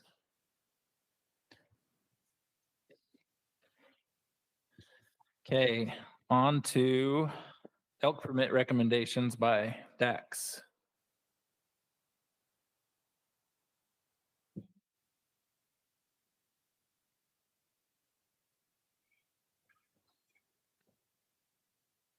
Okay. With elk, just a little background. We passed the new elk plan, and 2023 was the first year of implementation of that new elk plan. Some of the big changes with regard to general season elk hunting were the addition of an unlimited, any legal weapon, any bull hunt. It was, instead of being about a 2-week-long hunt, we shortened it into 2-week-long hunts, kept the quota on the first week and went unlimited on the second week. We added an unlimited general season youth elk permit that lets youth hunt any of the general season units, any of the season dates. They just have to follow whatever the applicable regulations are. If they're on a spike only unit, they can only harvest a spike. If they're on an any bull unit, they could harvest any bull. And we added some new areas, some new units into the any bull designation. And then we changed in the limited entry into things, we changed some age classes on some units, lowered the age classes a little bit, trying to hone it into where we could give more opportunity, yet still have reasonable success rates for, older age class mature bulls. And preliminary results after looking at it last year looks okay. And we had recommended some pretty substantial increases last year that went through in 2023. And we're recommending a few more increases, not quite as many as we had last year, just based on ages and what we're seeing. And I think we're just going to continue to work towards those objectives on the limited entry units. That's kind of what's going on with that. We can dive into any specifics or talk about any ones that you think would be helpful.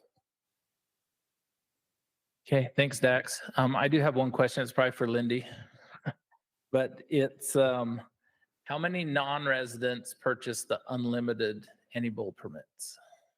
Do we have that data? That number? And while that's being pulled up, are there any more questions? Josh? Yeah, I just have a question. So how many additional tags did they sell by going to the unlimited? I gave a presentation on this to the wildlife board on Tuesday, but that feels like a lot of days ago. It was about 4,900, if I remember right, a little under 5,000. 4,800, 4,900 in that ballpark. I can't remember the exact number. So the quota on the any bull hunt was 17,500, and we reduced that to 15,000 and then added that second unlimited season. We sold just under 5,000 permits were purchased by folks that went out and hunted on that hunt. Success rate on that hunt was 9%. I remember that number. So. Dax, quick question. Do we have this information available? What's the most over-the-counter tags we've ever sold in a single year? Do you know that? I don't know if I know that. Is it last year? Probably. We were approaching it because those youth permits, that was about another 5,000. The over-the-counter archery permits were about 13,000. And then there were quite a few antlerless elk permits that were sold over the counter, both control permits and private lands only permits. So Lindy's the expert on that. I should just be quiet. And then I have one more question. Historically, what are the success rates there on those collectively on the OTC units? Yeah. So back in the 90s is when we've had the most permits sold over the counter before things went into a draw, just to give you the actual answer. But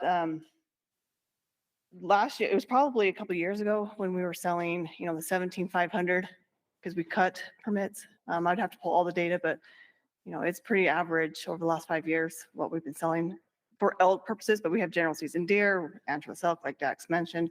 And it just depends on how many permits are left over from the draw each year. So it kind of varies.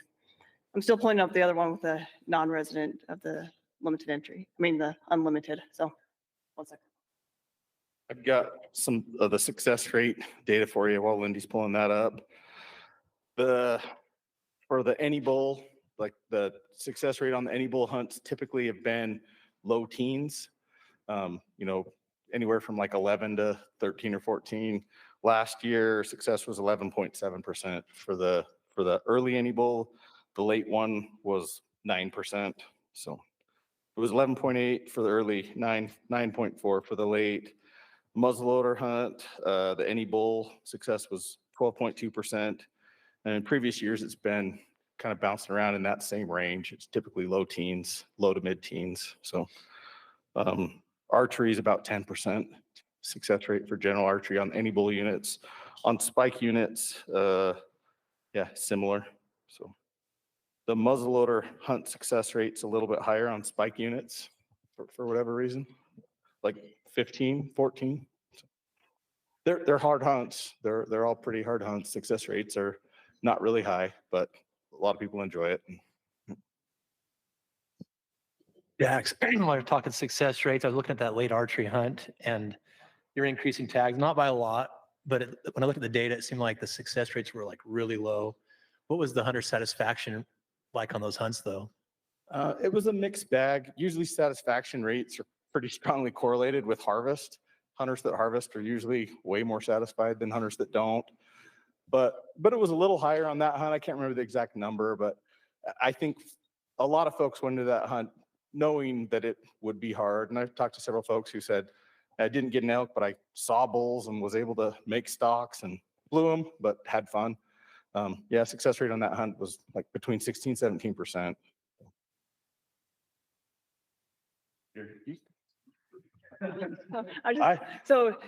For that late, the unlimited elk hunt, it was 20-1.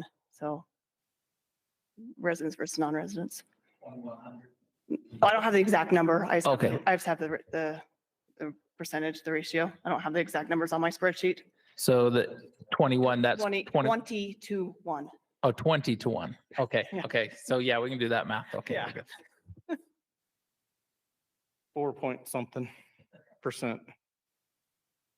Rounded up to 5. That's how Kobe would do it. We're rounding again.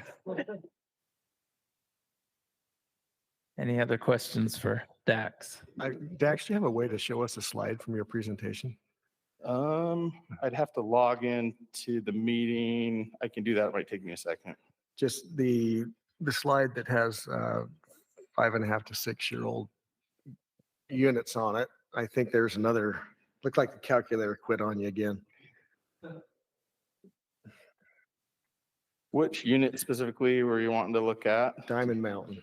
So Diamond Mountain, maybe I'll just read through the numbers and we can talk about it. So what's the age class on that one sitting at, and what's it been for so your Diamond historic Mountain data? is high. The age class is high. The objective is 5.5 to 6, and that's one that got lowered a year with the new plan. The last 3 years, 2021 it was 7.4, 2022 was 7.7, 2023 was 7.0.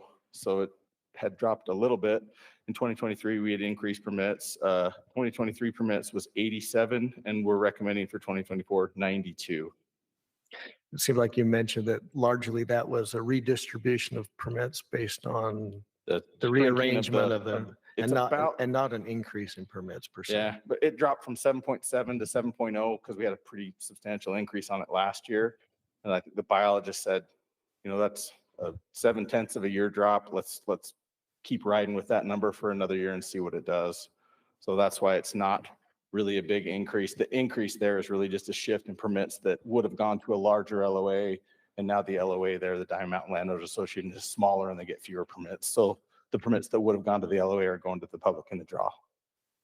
But we're still one full year above age objective, even with an even number of permits, basically. Yeah, it dropped 0.7 last year. The biologist wanted to give it another year. We tend to be conservative. One last question for me, I think. Do you send out tooth packets to conservation tag permit holders, landowner holders, all, those kind of, because like I've had a lot of those people come through my shop that have never had a tooth packet. And I'd have to double check maybe with the folks in our office. I think we do. I think that's the idea, is that everyone who gets the limited entry elk permit would have a tooth packet, and we'd hope to get a tooth return from them.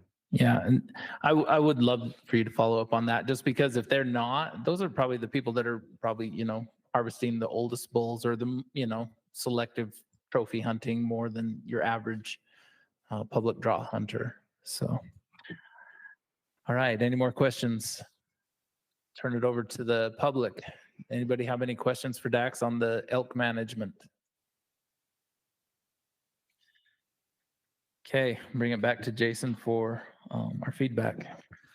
All right, regarding the bull elk permit recommendations, we had 50% strongly agree, 22% somewhat agree, 6% were neutral, 6% somewhat disagreed, and 17% strongly disagreed.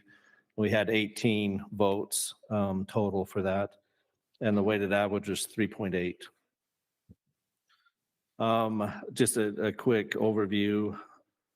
Kind of look at some of the units again. There was a comment not to cut the 125% permits from the Wasatch Limited Entry Elk. And another comment that would like to see fewer tags on the Nebo sand pitch unit. There were quite a few comments that agreed as presented and let's stick to the plan. And then there was a couple of comments that wanted an increase in the number of permits in the late archery hunt with the low success rates on that. They thought they could potentially provide some more opportunity and not harvest a lot more bulls. And then we had comment less bull tags needed and increase in age class. There was a concern for running elk herd into the ground. And then there was a recommendation of removing the general bull muzzle loader from the pool of 15,000 tags and put it in a category of its own with unlimited tags. And that's what I have to share. All right, thank you.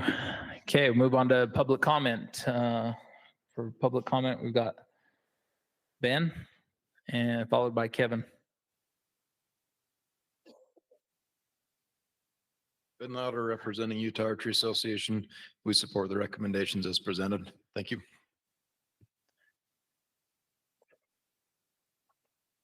Now we're just going to first names. It's okay.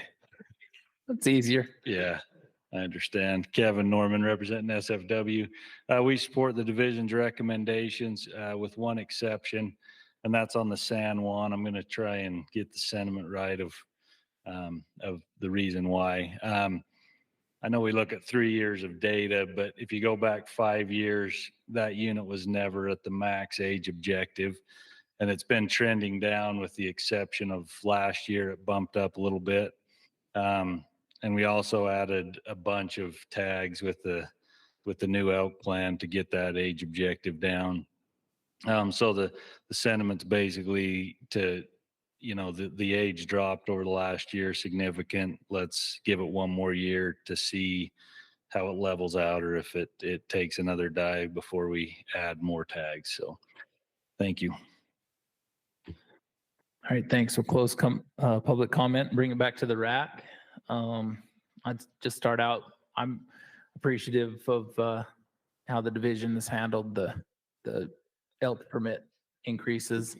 It hasn't, so many people were worried that we're just going to open the floodgates, and I think that the division's been really, thoughtful in how they've done it. For example, on the Nebo, they raised permits a little bit, and then we're just holding off because it was starting to come back in, but it actually qualifies to have it raised more. On the San Juan, I think that's an additional 12 tags is what that was. 14, additional 14 spread over archery, muzzleloader rifle, late rifle. On the Northern RAC, they voted just to keep it the same, and that's probably the way I'd trend. So any other comments or discussion? That comment about the Wasatch, was there any merit to that? I think it said something like we're at 5.5 is the age. Was it 5.5? I think is where they're averaging right now. Was there much merit to that comment, I guess, that they're cutting too many tags on the Wasatch? The 3-year average is 5.5. It's a 5.5 to 6 objective unit, but last year the average age was 5. So the 3-year average, we're right at the bottom end of the age objective, but last year was half a year below it. And the Wasatch is an interesting one. Maybe some of y'all remember, it's been 10 plus years ago. Wasatch unit was way above objective. and we harvested elk really aggressively on the Wasatch for several years. John Bear called it a frickin' bloodbath, was what, and I don't know that he was wrong. We harvested elk really aggressively on the Wasatch, showed that we were capable to manage it to the objective, had a new elk plan with some additional tools in there, some things to help landowners, and give us some ability to try to manage elk distribution on the unit. And then held a unit committee and increased the objective on the Wasatch. And then we really backed off and didn't harvest any cow elk for a pretty long period of time. We're just barely kind of easing back in, especially on the eastern half of the Wasatch, just barely easing back into harvesting some cows. And so we were, because of that really aggressive harvest, I think we had fewer overall elk and fewer bulls, and we're maybe seeing that a little bit show up in the age. And I spoke with some of the folks that I think made some of those comments, and they say, well, yeah, maybe that's true. And you probably have some really big cohorts of bulls, up and coming bulls. And that's probably true. I think we do. But they're not there. They weren't there this last fall, and they might still be a year or two out. We're just trying to follow the plan. When the age is above the objective, we make recommendations to increase. And when it's below objective, we make recommendations to decrease. And that might change in a couple of years. I hope it does. I hope we see some of the benefits from an increased elk population and some up and coming bulls, and we can raise permits back. But that's where we're coming from. And I understand that comment and what they're getting at too. I see their logic. Thanks for bringing that up, Braden, because we were all contacted about that a bit. However we go as a RAC, I would encourage us to remember this day if we do cut them, and that we remember to add them back if those ages increase. And that's what we've been trying to champion for years. And so whichever way we go, we need to keep that in mind. Any other comments?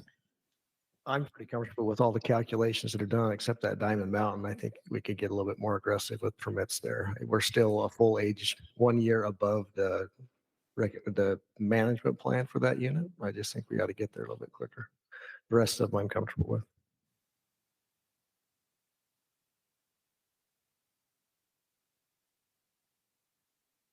Yeah, and I know that Diamond Mountain has some access issues, which may be playing into the biologist's thoughts, but yeah, we'll entertain any motion that anybody has if there's no more discussion.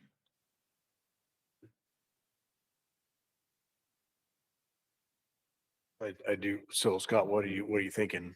How many more? I mean, well, there again, I would prefer to leave that decision to the biologist, right? And rather than us pull a number out of a hat, we're see if we've got a magic number that shows up here in a second or not. Is there a ding coming on your phone? No. So, with the general deer and the calculator, it works a little easier because a lot of our general deer that are harvested are yearling bucks. We're not really managing general deer units for older age classes.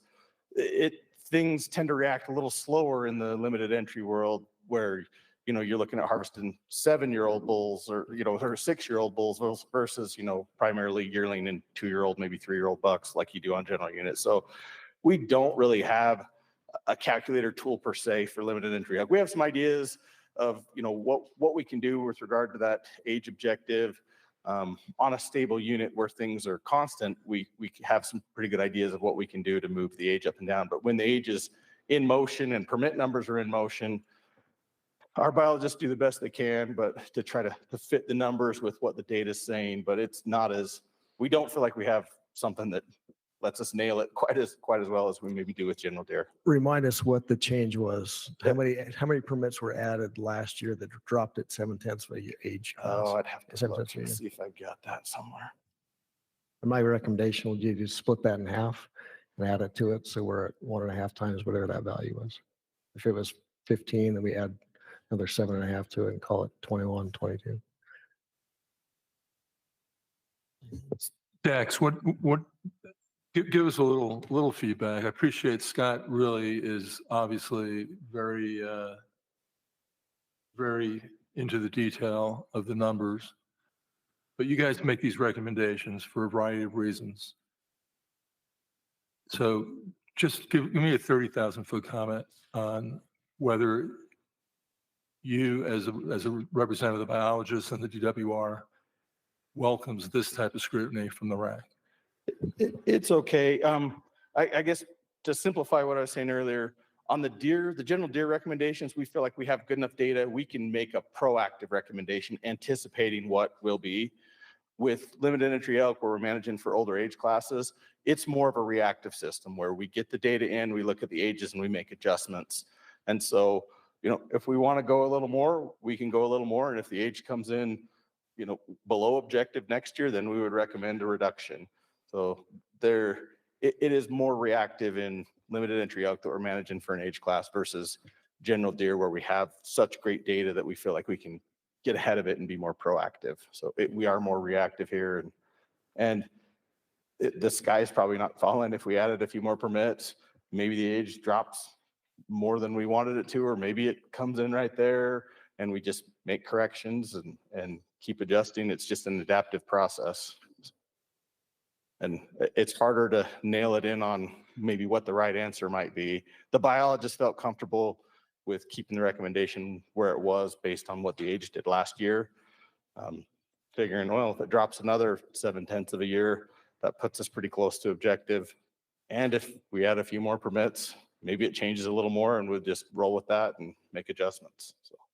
So Dax, one of the comments that was shared from the public was, you know, these opportunities that are left on the table years and years down the road, we look back and we go, that's another 10, 12 tags that we just didn't issue in the attempt of being conservative.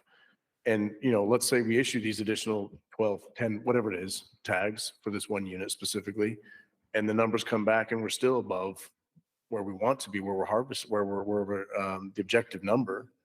We would do that anyway, right? We would issue more tags then. So, but there's a whole year where we didn't.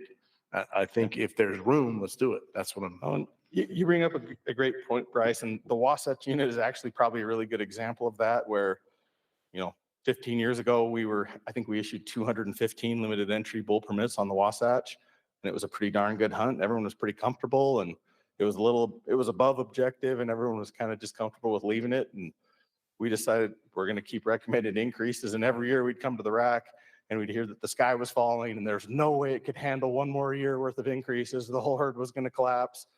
And we just kept increasing year after year. Pretty soon we're issuing almost 1,000 limited entry elk permits on the Wasatch, and did that for several years and still met the objective until this year. It finally dropped down. We're recommending backing off a little bit. And we probably don't test the limits very often on our limited entry units. We tend to be conservative, and sometimes we blame that on you guys, and maybe it's as much our fault as yours. We tend to be a little conservative sometimes. And when we have tested limits, it's surprised us. It has surprised us sometimes. So I guess that's my point. If it's a reaction system, if it's designed to be we're reacting to it, then let's try it and see what happens. Right? I mean, they're not going to disappear. There's big bulls on every single unit. Let's issue more tags and let's have more opportunity.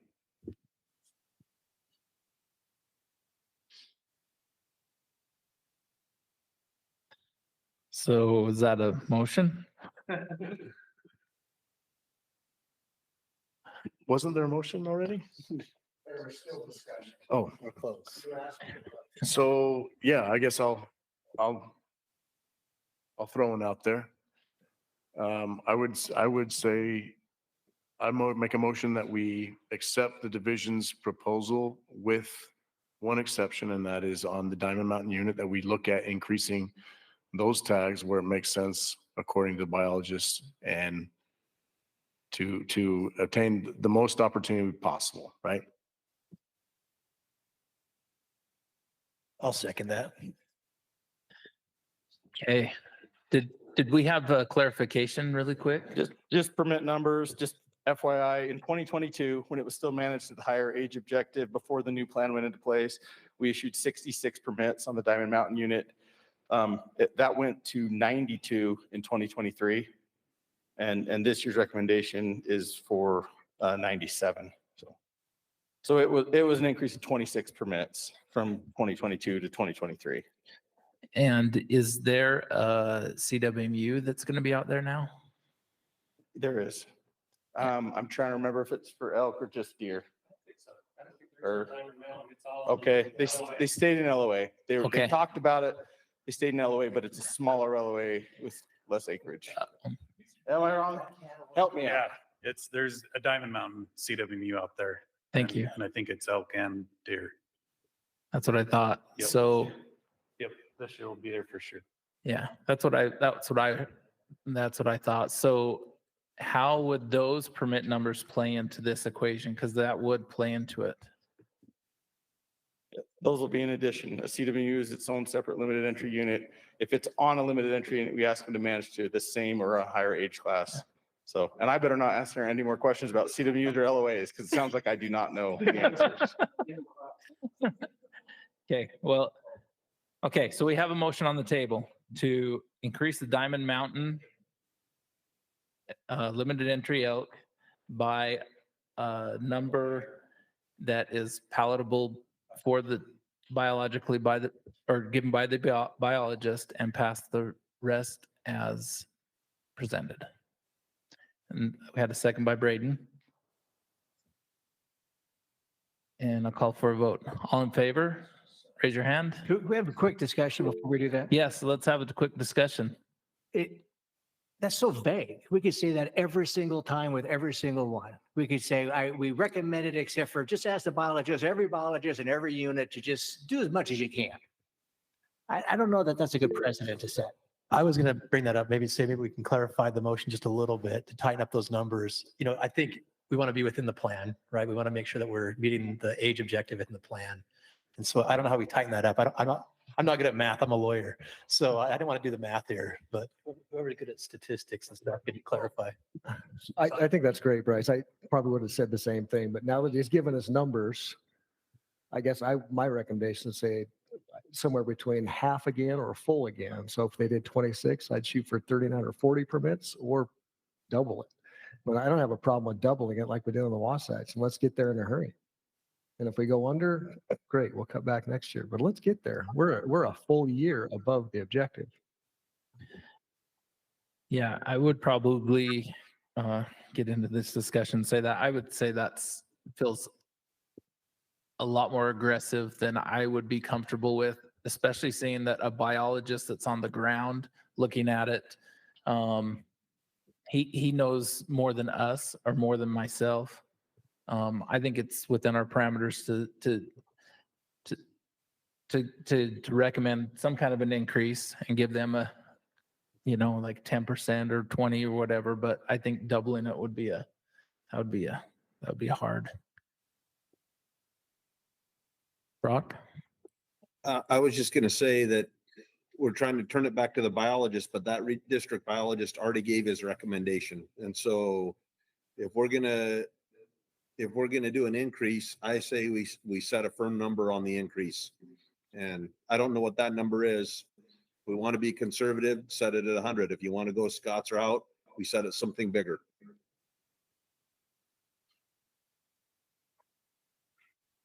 I'd feel more comfortable at 100. It was a large increase, not this last year, but the year before. That's a big number. And, so I don't know that we get there as fast as Scott's going to get us there, but still increase opportunity and let us continue with increased opportunity every year if we can, rather than all in one year. So I would like if Scott would be willing to change his motion to just make it at what the recommendation is, except for the Diamond Mountain, to make it 100.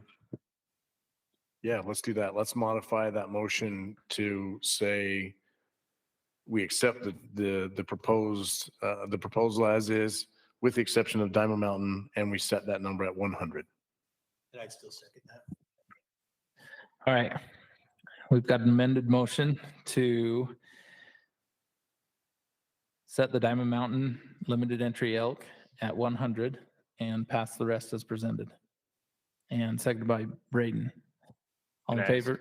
I'm sorry. Well, Okay. how many tags is that going up? 3? Okay. We're sitting at 92 right now, so that would be 8 more permits. But it's probably going to be 9 permits because there's a mid any weapon that's at 24 that's going to go to 25 and end up with 1 more non-resident. Okay. Does everybody understand the motion? Everybody in favor, raise your hand. And that's unanimous. Okay. On to the next one. We still have Dax for number 8, antelope permit recommendations. All right. Pronghorn, limited entry buck pronghorn, we manage for an average age of harvested buck between 2 and 3 years old. It's kind of interesting. Pronghorn, the Boone and Crockett records and horn growth potential on pronghorn, they tend to, a lot of the biggest bucks taken every year are 2 or 3 year olds. So they tend to, show what potential they have at a younger age than some of our other big game species. Across the state, we've been pretty consistently recommending increases on limited entry buck pronghorn units for several years now. And a lot of those ages are still high. On the recommendations this year for buck pronghorn, I think we have 28 buck pronghorn units in the state. We're at or above objective on all of those units. And we're recommending a reduction on 3 units. One of them's the Cache Rich, one of them's the Box Elder Puddle Valley, and one of them's the San Rafael Desert. And the Puddle Valley and the San Rafael Desert had really, really poor production for a few years during the drought, to the point where the biologists were concerned that we might be missing a few almost complete cohorts where like fawn to doe ratios were low single digits on those units for a couple of years. So we're recommending a slight reduction on those 2 units. And then the Cache Rich reduction has to do with the winter of 22-23 that just kind of wiped those pronghorn out to where there's just very, very few left. But the rest of the state, things look pretty positive. No change on 4 units, and we're recommending increases on 21 of the 28 units. So, generally pretty positive for pronghorn. We can dive into specifics on any unit if you'd like to. Dax, what's the age objective for the pronghorn? 2 to 3. 2 to 3? Yep. And typically the lifespan of these animals left on their own is what, 10 to 12 years? How long pronghorn live? Is that what you're asking? Yeah. Yeah, in that ballpark. How do you arrive at 2 to 3 as the age objective, just out of curiosity? It had to do with Boone and Crockett scores and horn growth, and when those animals, have, if we're hunting buck pronghorn, a lot of the hunters are really interested in harvesting a mature buck that has fully developed horns. So we can achieve that at 2 to 3. Okay, so that it's the basis of when the trophy desirability peaks or matures is when the age objectives. Yeah, and by managing for that younger age, they're still biologically viable. The herds, have plenty of bucks to do the breeding, and we can kind of maximize opportunity if we manage for those younger bucks, yet still manage for bucks with decent sized horns. In Utah, we're not necessarily known for gigantic pronghorn, but there's a few good ones come out. Yeah. Wyoming has more pronghorn than people in their state. Wyoming's probably the pronghorn state, but we have some good pronghorn populations in Utah as well. And the Parker Mountain, how is it coming back? The Parker Mountain, it is coming back. It's kind of been a rough ride, bumpy ride on the Parker for a few years. But biologists flew this spring and counted pretty much the population objective from the plane. So it seems to be coming back. We had cut a lot of permits on Parker Mountain, and we're actually recommending a few permits. Buck pronghorn permits on Parker Mountain, we're recommending going from 50 to 75. And then when we get into antlerless, we're recommending a few antlerless, a few doe pronghorn permits, but not very many. 25 is what we're recommending. And we'll get into that with antlers. They're trying to manage to the population objective and also still be sensitive of hunting pressure and distribution as well. Okay. Any other questions for Dax on antelope? Any questions from the public? Seeing none, we'll go to Jason for feedback. All right, we had 14 votes for the buck pronghorn permit recommendations. 57% agreed, 7% somewhat agreed, 21% were neutral, 7% were both somewhat disagreed and strongly disagreed. The weighted average was 4, and we only had 1 comment online, and said they would like to see higher populations of pronghorn to provide more opportunity for hunting. Probably something we can all agree with. Okay, we'll move on to public comment. I did receive a text that said it was okay to say Kevin Newman, but I won't say who sent me that text, but okay. So first up, we'll have Kevin Norman and then Ben Louder. I'll take two guesses, Brock or Justin Shannon, one of the two. Kevin representing SFW, we support the recommendations as presented. Thanks.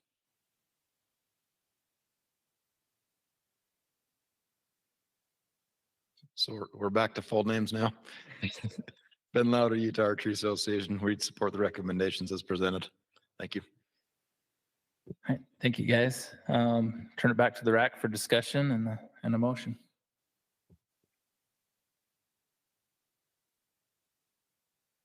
I think we're all looking at Scott. Nothing. All right.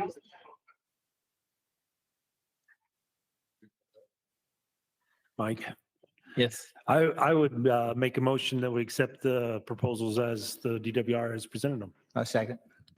Okay, got a motion from Eric, second from Jim that we take it as presented. All in favor, raise your hand. And that's unanimous. Okay, that one's easy. Now on to number 9, antlerless permit recommendations by DAX.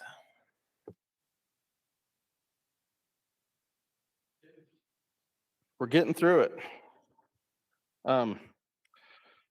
Antlerless recommendations, you know, we talk a lot about how the way we harvest males typically doesn't really affect population growth or what's happening with overall population numbers. Here in this case, how we harvest female animals, the productive segment of the population, you know, that really does have the ability to affect, you know, move populations up and down based on how we harvest antlerless animals, female animals. And we do that primarily with elk. With our antlerless elk permits are designed primarily to manage populations to the population objective. In addition to that, we have some antlerless elk hunts that are designed to help with elk distribution or conflicts that we have with private lands and agriculture or public safety issues if you've got a giant herd of elk crossing I-80 all winter long, that type of thing. When it comes to how we hunt doe pronghorn and doe deer, those hunts are almost exclusively designed to address specific issues, you know, depredation in cultivated, irrigated agricultural fields or animals that spend time in town, large concentrations of animals in town that can be a public safety issue. We don't have any doe pronghorn or doe deer hunts that are designed to reduce an overall population on a unit, but rather they're targeted to pretty specific areas where we have conflicts. And happy to dive into any of these or talk about any of the antlerless hunts we have proposed. Also, as part of this, we have a few cow moose and ewe bighorn sheep hunts, and Dr. Robinson's with us if we have questions on those ones to talk about those once in a lifetime species. So, Dax, there's a comment submitted by a member of the public. He talks about recommending that we outlaw the taking of a cow moose when there's a calf nearby. What are your thoughts on that? and I'll let Rusty reply to that one. You know, I have all the antler stuff in this recommendation, but Rusty's really over our once in a lifetime species, so I'll let him speak to it. Yeah, I saw that comment yesterday. I thought it was interesting. We haven't, you know, done that or considered that in this state. We give very few cow moose permits overall. And so, but after seeing that comment, I've looked into it a little bit. I'm still gathering information, but it looks like as far as surrounding states, it doesn't look like Colorado has a rule like that, or Idaho. I did find some hunts in Wyoming where it said, you know, there were any moose hunts where you can take any moose except a cow with a calf at its side. And so I think that rule and sentiment exists other places. We're still looking into it. I would be surprised if a calf, couldn't survive on its own. If the cow was harvested in October, say, I think at that point, a calf would be independent enough to survive on its own. But yeah, I think it's something we can look into and see if it warrants a rule change in the future. How does my fellow RAC members feel about perhaps suggesting that the wildlife board consider that? I think that's definitely something we should consider and talk about, maybe after during the RAC comment portion, but yeah. Okay, thank you. Well, then as a question related to that, is no one's considering that with a doe or a cow elk. Is it strictly because it's a moose? There are fewer of them, and do you think that if someone shot a cow, they may or may not see that calf? And how do you enforce that as a question? Yeah. Yeah. I think that we'll probably get to that a little bit more. I think the person who wrote that comment is present, so.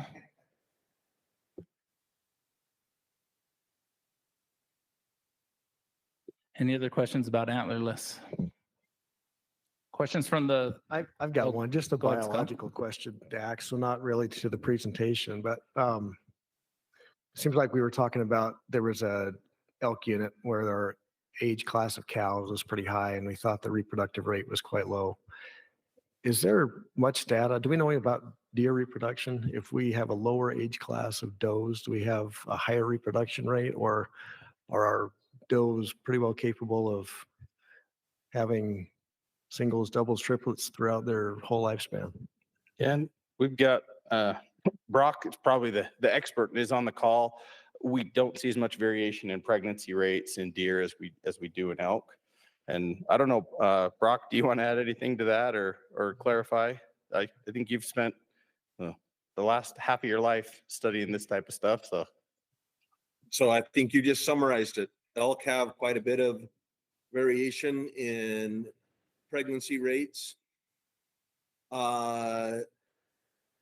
So far, our data don't suggest it's age related. I find that hard to believe, but we've only really studied it thoroughly on the Book Cliffs where everything's old. So we don't have a good sample of young animals. So, and all deer are pregnant every year. Yeah.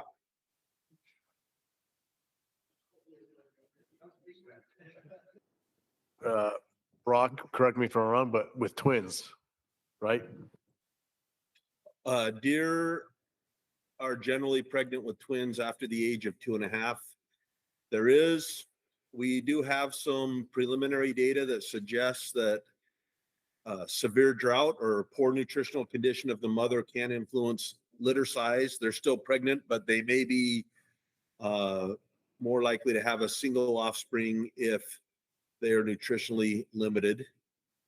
Not all, but the average litter size shifts from like 1.7 to 1.5, something like that.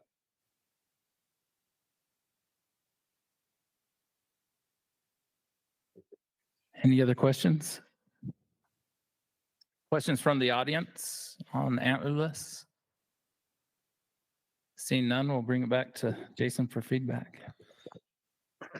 All right, we had 14 votes on the antlerless permit recommendations. 36% strongly agreed, 14% somewhat agreed, 29% were neutral. There were no votes that somewhat disagreed, and 21% strongly disagreed. The weighted average was 3.4. A few of the comments, kind of interesting. We had one that said no doe permits, no doe pronghorn permits on the Parker. And then we had one that said agree with the doe pronghorn hunt on the Parker. We had one that said no antlerless elk permits in the southern region until the elk populations are at the top of their objective. They don't like antlerless hunts anytime we are not at population objective, and that was a general statement, not necessarily at the southern region. There was a comment that they didn't want any cow moose permits on the Wasatch, And the comment that's been addressed a little bit here is please change the Antlerless moose regulations to not allow the harvest of a cow moose with a calf at her side. All right, thank you. We'll move on now to the public comment. And let's see, we have Ben and then Garrett.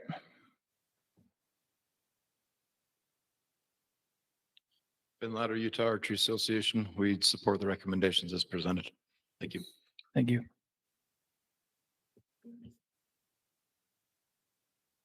Garrett Slatkoff, representing Utah Chapter Backcountry Hunters and Anglers. We also support this recommendation. Thanks.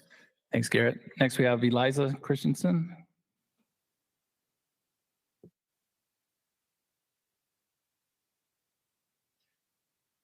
My name is Eliza. I'd like to talk about cow moose hunting. And I ask that we would change the antlerless moose regulations to disallow taking a cow moose with a calf at her side. Washington and Montana requests that moose hunters not take a moose with a calf at side or in the immediate vicinity. Wyoming and Alaska have regulations that prohibit taking a cow with a calf at side or accompanied by a calf. Calf moose stay with their mother for 1 to 1.5 years, and studies from Alaska and Sweden about orphan calf moose show that calves struggle to find the best nutrition and areas to winter. The calf moose in the studies were also found to be more susceptible to winter kill and predation. Cow and calf moose are generally not herd animals. A calf elk that loses its mother would be able to stay with a herd, while a calf moose would be alone and not have a herd to rely on. I understand that it might be difficult to enforce, but having a law in place is a deterrent and works for other states. I'm not against the hunting of antlerless moose, and I apply for moose tags. And thank you. Thank you, Eliza. Okay, we'll bring it back to the RAC for discussion. I'll start out. So yes, that was my daughter. And no, I did not write that. And no, I did not do all the research for her, but there are studies that show that a calf moose that's not an orphan calf moose from when it's nursing, but once it, in the fall, there are studies from Sweden and Alaska, there's some out of Quebec, that show that that generally moose, like bull moose, they will herd up and they can herd up and be in bachelor herds, but cow moose generally don't do that. And there is data that shows that a calf moose that has been orphaned in the fall it can overwinter. It can also, it's more susceptible to winter kill, but the ones that do overwinter, they haven't been migrated or shown the best food sources. I don't think a cow moose tells its calf eat this or eat that, but the cow moose goes to where the best food sources are and that calf follows. And so I may be kind of biased, but it makes a lot of sense to me. Wyoming's done this for decades. Alaska's done it for decades. And the cow moose could have 1 calf or 2 calves. And I know we're not issuing very many cow moose tags, but shouldn't that be a reason why we should try to protect the recruitment of those calves into the population? So I, for one, would highly support recommending the Wildlife Board ask the division to disallow the take of a cow moose with a calf at side. So it looks like Josh is up. Yeah, just quick question for clarification, Mike. You're talking about 6-month-old calves as opposed to 1.5-year-old calves, or 1.5-year-old offspring that would still be with the mother, right? Yeah, it's just the young of the year, and that's very easily distinguishable. Sure, for sure. Okay, thanks.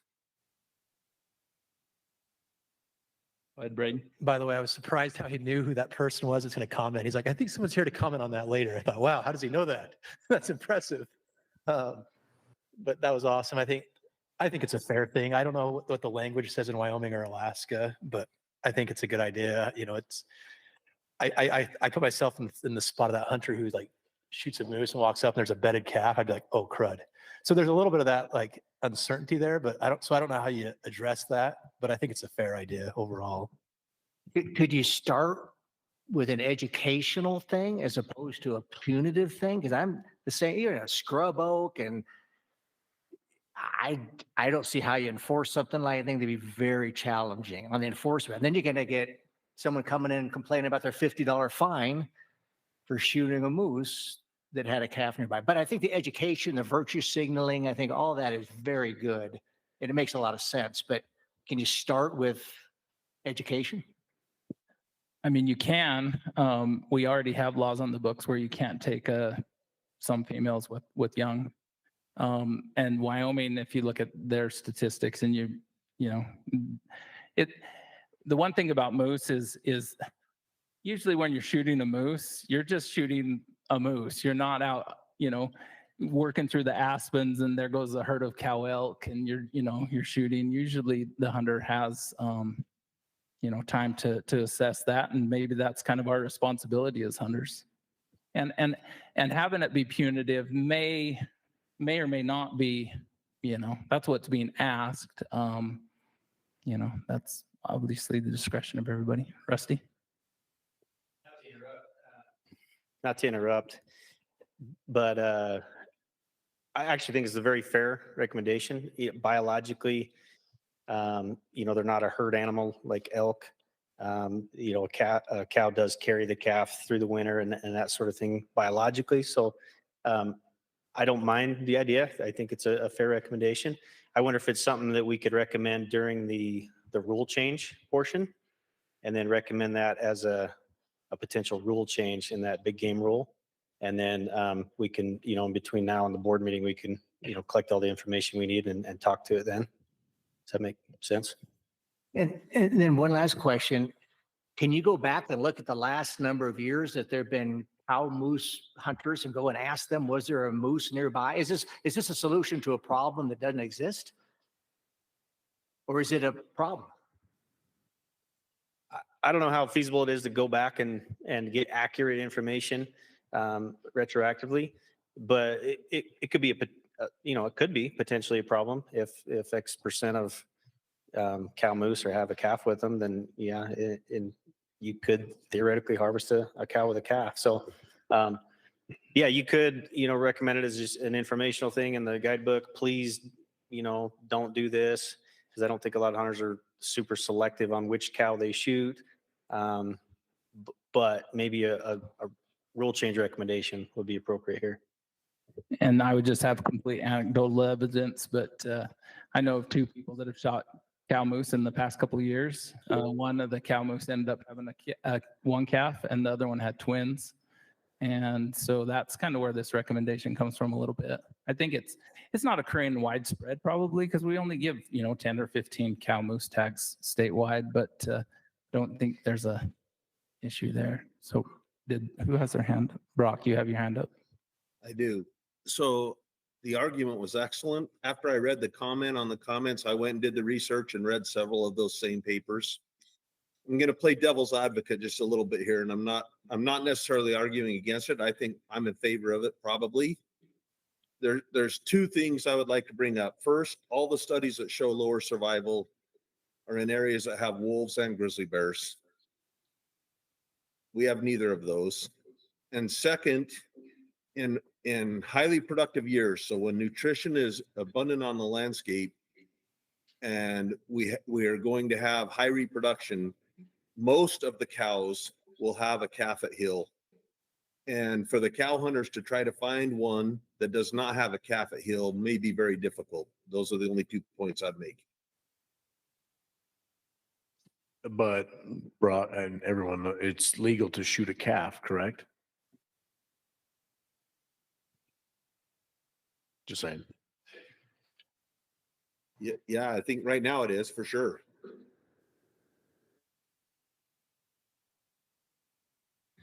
When in that same, if you read the study from Alaska, they actually had moose that were in a non-predatory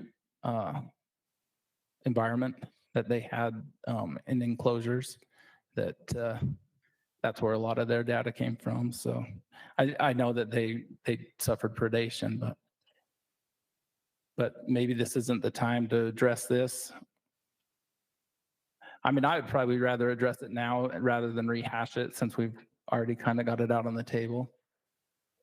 Mike, if you don't mind, gentlemen, law enforcement, what does this look like as far as enforcing that specifically? How do we manage that?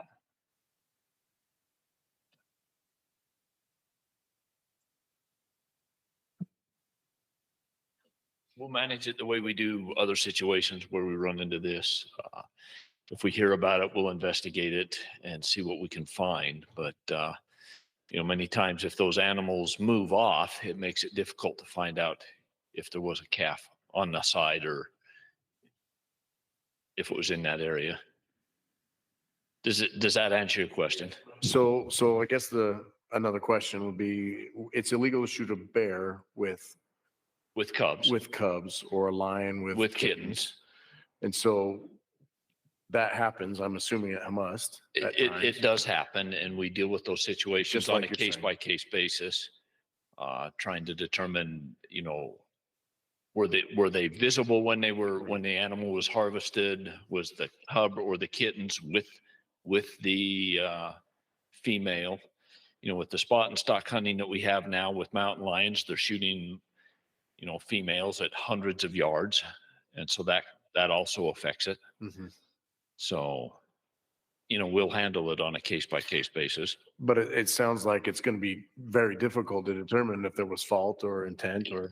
It can be, it all depends on what the investigation shows. Currently with our cow elk hunt, calves can be harvested with that antlerless permit. It's an antlerless permit is what it is. So. Okay, thank you. I think the point is to educate the public that they should think about the ethics of shooting a cow with a calf.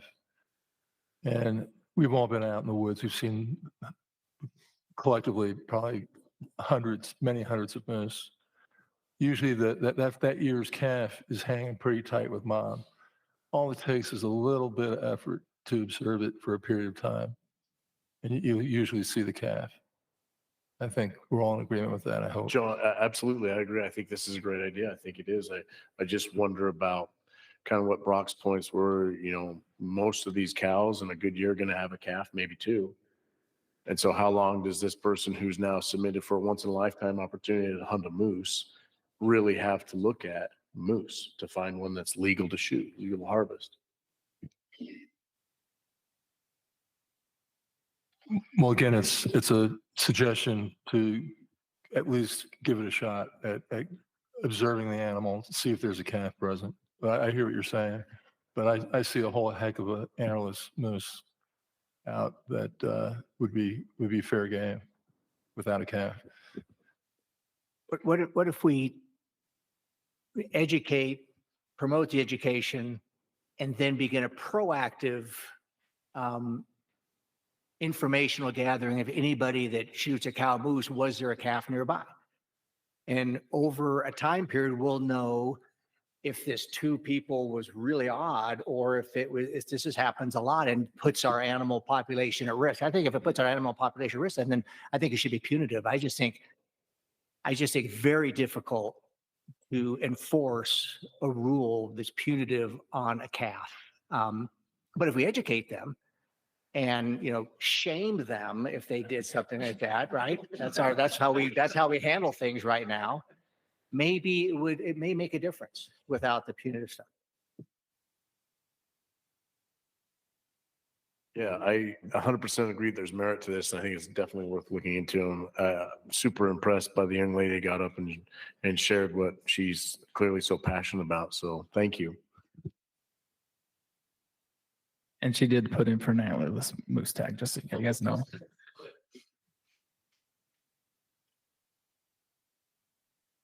Okay, any other discussion? I do have one other thing on the Wasatch unit. Could the biologist come up and just talk about that?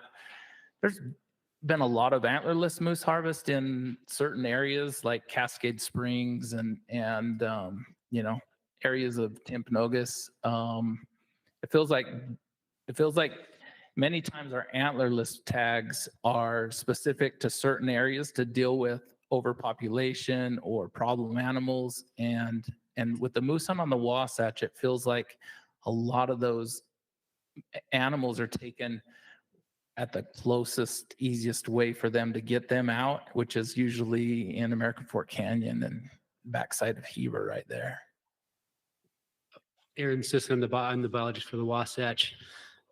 So what's the question? The question is are we over harvesting in certain areas and not harvesting enough in other areas? So this goes back to what Dax said about there are no antlerless harvest to reduce populations. These primarily deal with areas of high human wildlife conflict. I don't have the data in front of me exactly on what drainages those animals are harvested in front of me. I can certainly get that information for you if you would like me to. Yeah, I'd try to if I can find it. I don't know. Maybe I don't know that I buy There that certainly we are don't. areas on the Wasatch that are much easier to access and find animals. But I don't think we're. So you're saying we're not harvesting cow moose to control the population. We're harvesting them to reduce human conflict. I don't know that that's a stance that I've heard before. With like we harvested a lot of moose off the Ogden unit. We're told that hey, the Ogden unit is overpopulated and they're damaging the habitat. I mean, if it's to reduce human conflict on moose in mountainous areas, I would probably be against giving any cow moose tags. Gotcha. So as a point of record, I did begin in the Wasatch unit in November, so I'm still learning the units, the previous boundaries that were set before I began as the biologist. And so for me, it is a continued process of learning and adapting and making recommendations according to my knowledge base, which is continually growing on these units. I think that's fair. If I could just comment real quick. Yeah, probably not. This hunt predates Aaron, and I was around when we started this hunt, and I can speak to it a little bit. And yeah, the idea was to reduce populations in areas where we're having vehicle collisions, moose in town, stomping dogs, things like that. And we get a lot of moose in Cedar Hills, in Highland, in Midway, in Heber, even in Orem. And so this hunt was designed to reduce the population a little bit in some of those areas and as a byproduct, reduce some of the human conflict. And maybe what you're saying, Mike, is that people aren't maybe sticking to that plan. They're going to the easiest moose to kill. Yeah, I don't think people are shooting moose in Highland and Alpine. I mean, that's where I grew up. Parents still live there. Don't know how many moose are getting killed, even though moose come through there. We're killing the moose in the same general areas. I mean, everybody knows go to Cascade Springs and shoot your moose. And if we look at the data for the Wasatch, the overall herd is on the downswing. I mean, we've slaughtered the bulls and we've killed a bunch of cows. I mean, over time, 20 or 30 cows is a lot of cows. And if we're losing 10 or 15% of those calves, you're just increasing that. So I don't know. I have a little bit of a hard time with that explanation. I'd rather see, like, if we need moose killed up, Little Cottonwood Canyon, and we give a small, section, smaller hunt unit. But Josh? That can be said for all these antlerless units, I believe. If they're to control certain populations, why are we giving it such a big unit to hunt? If it's to control getting on one farm field or one golf course. Well, I think we do though, don't we? With the antlerless elk, like you've got like the Nebo unit as one antlerless elk hunt, but then you've got, the West Nebo face, and then you've got the, the smaller unit here. There's smaller subunits that are sectioned out. where they focus that antlerless pressure. And so, I don't know. But that's just me, so. We are. Go ahead, Jim. I'd like to make a motion that we accept the division's recommendations for antlerless permits. And in addition to ask the division a process to lead Utah ethics to do their best not to harvest a cow moose with a yearling calf visible to the shooter. And whatever that is, whatever they decide, whether it's a law or education, I leave that up to the experts. But that'd be my motion. Would it be a yearling calf or a young of the year calf? Same year calf. I'll second that. Okay, Josh, were you wanting to ask a question?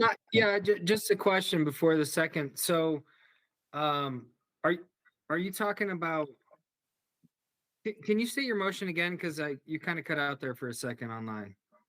So I'm recommending that we accept the division's recommendations for antlerless permits as written. And then in addition to ask the division to come up with a recommendation that will result in the public shooters reducing the likelihood of them harvesting a same year calf moose that can be seen at the same time as a cow moose. So you're essentially asking for an orientation course based on like drawing an antlerless moose tag, right? No, I'm asking the division to decide. I mean, the division might say, let's make it a law. And if that's what they would think is the right thing to do, I think they would be the experts to know, should it be a course? Should it just be a piece of paper that comes with your tag? Should it be educational material in, I get a DWR, once a week, I get an email that tells me new stuff going on. Could it be an educational campaign? They could do it all kinds of different ways. I'd leave it up to them. As much as I don't want to see another orientation course, it sounds like you're talking about an orientation course, which I could probably get behind, because I think it is with merit, right? Like, it's not a herd animal. You kill a cow, you kill 2 moose. It's probably not a bad idea to add that to your recommendation, but it's rather ambiguous as stated. So I just wanted to clarify that. So I'll have that same motion and I'll say, for example, an orientation course. Is that okay?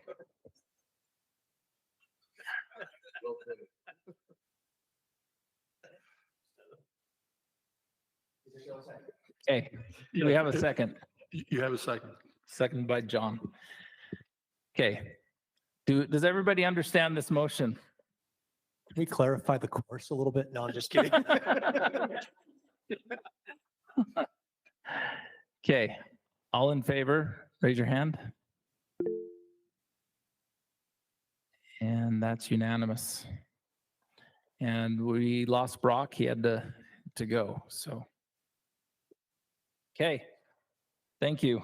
Moving on to item number 10, shed antler gathering.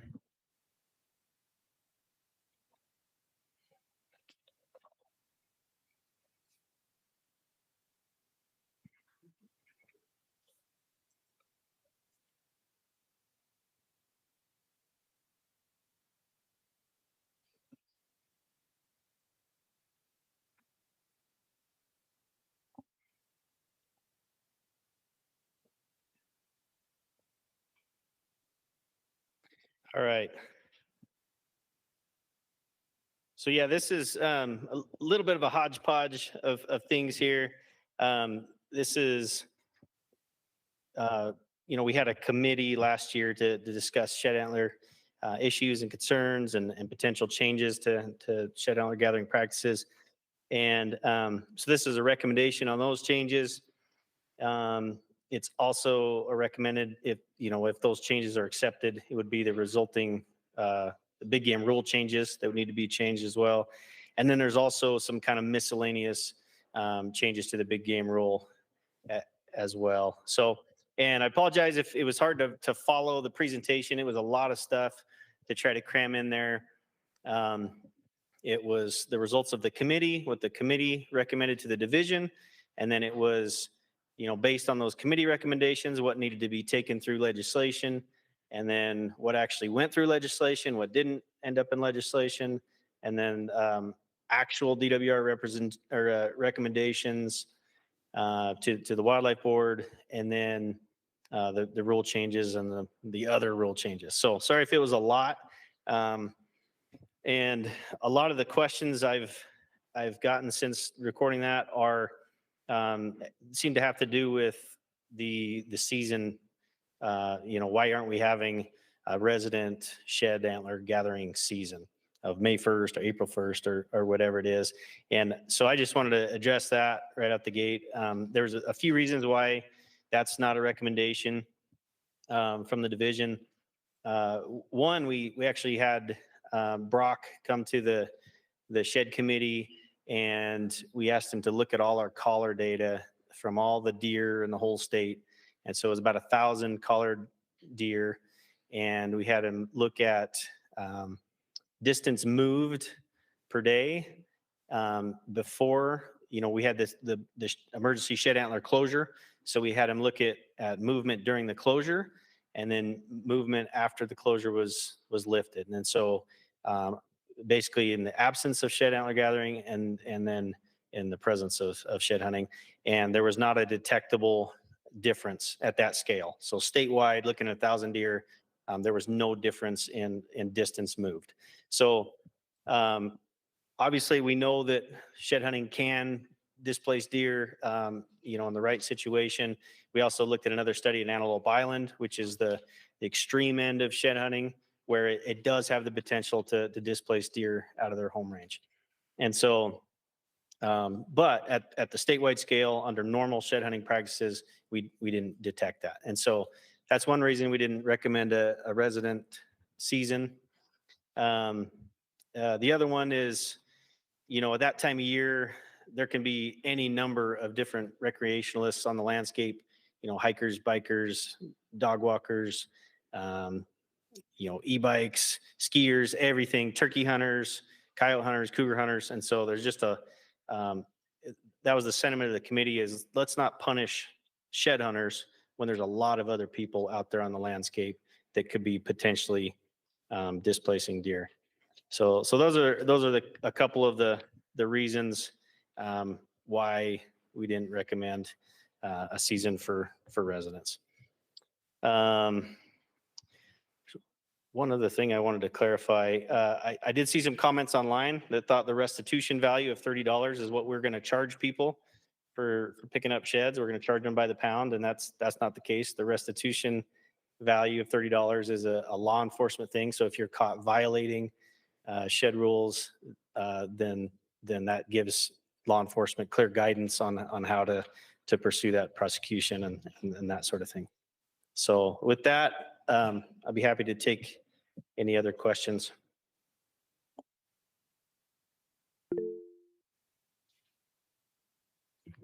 Go ahead, Brooke.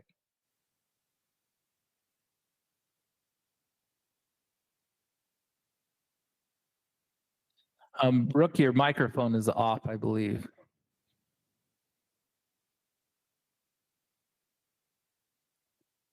Or we can't hear you. We like your tan, but we can't hear you.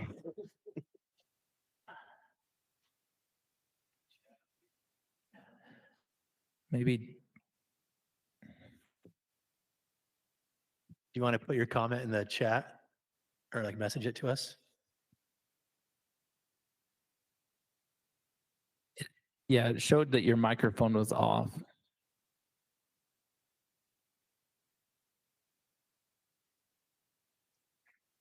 Brooke, now it shows that your microphone is on.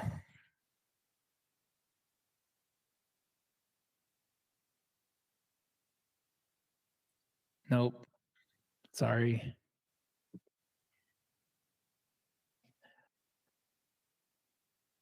You're welcome to text it, and then we'll ask some questions in the meantime. So Does anybody have questions on this topic of big game rule, which includes the removing the cactus buck and management buck verifications and shed antler gathering? Anything else? It includes thermal and night vision, right? Okay, I do have a question on that. Yeah.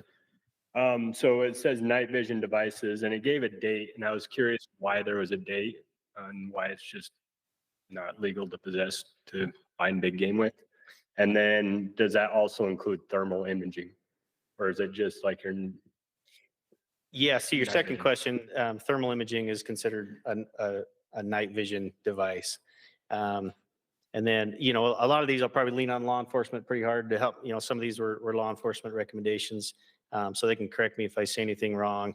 But yeah, previously it was July 31st to January 31st.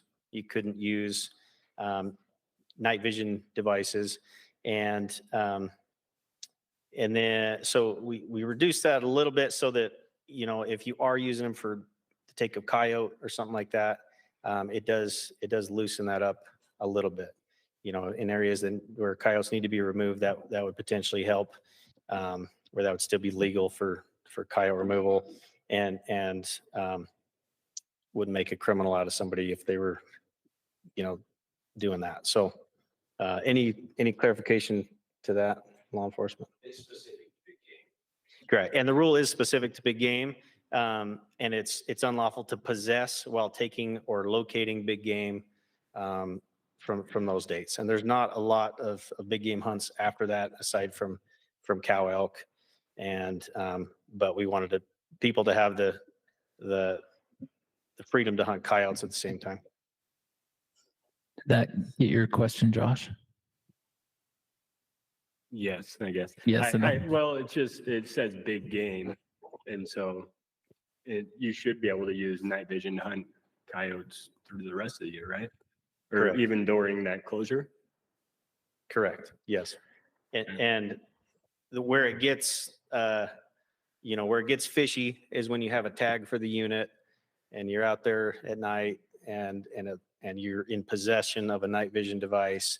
That's where this language helps, where instead of having to catch them in the act using it, this is, if you're out there and it looks like you're hunting big game and you've got a 300 Win Mag and you've got a tag for the unit and you have a night vision device on the passenger seat of your truck, then that's an issue.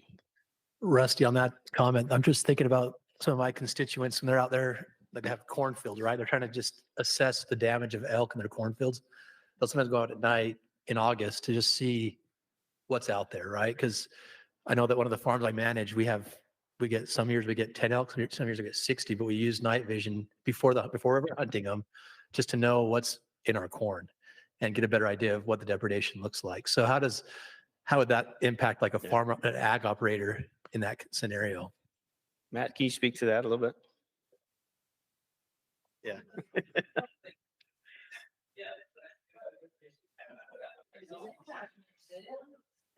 So when you look at the rule change, it's geared to go after those guys that are trying to target our trophy animals and take animals illegally.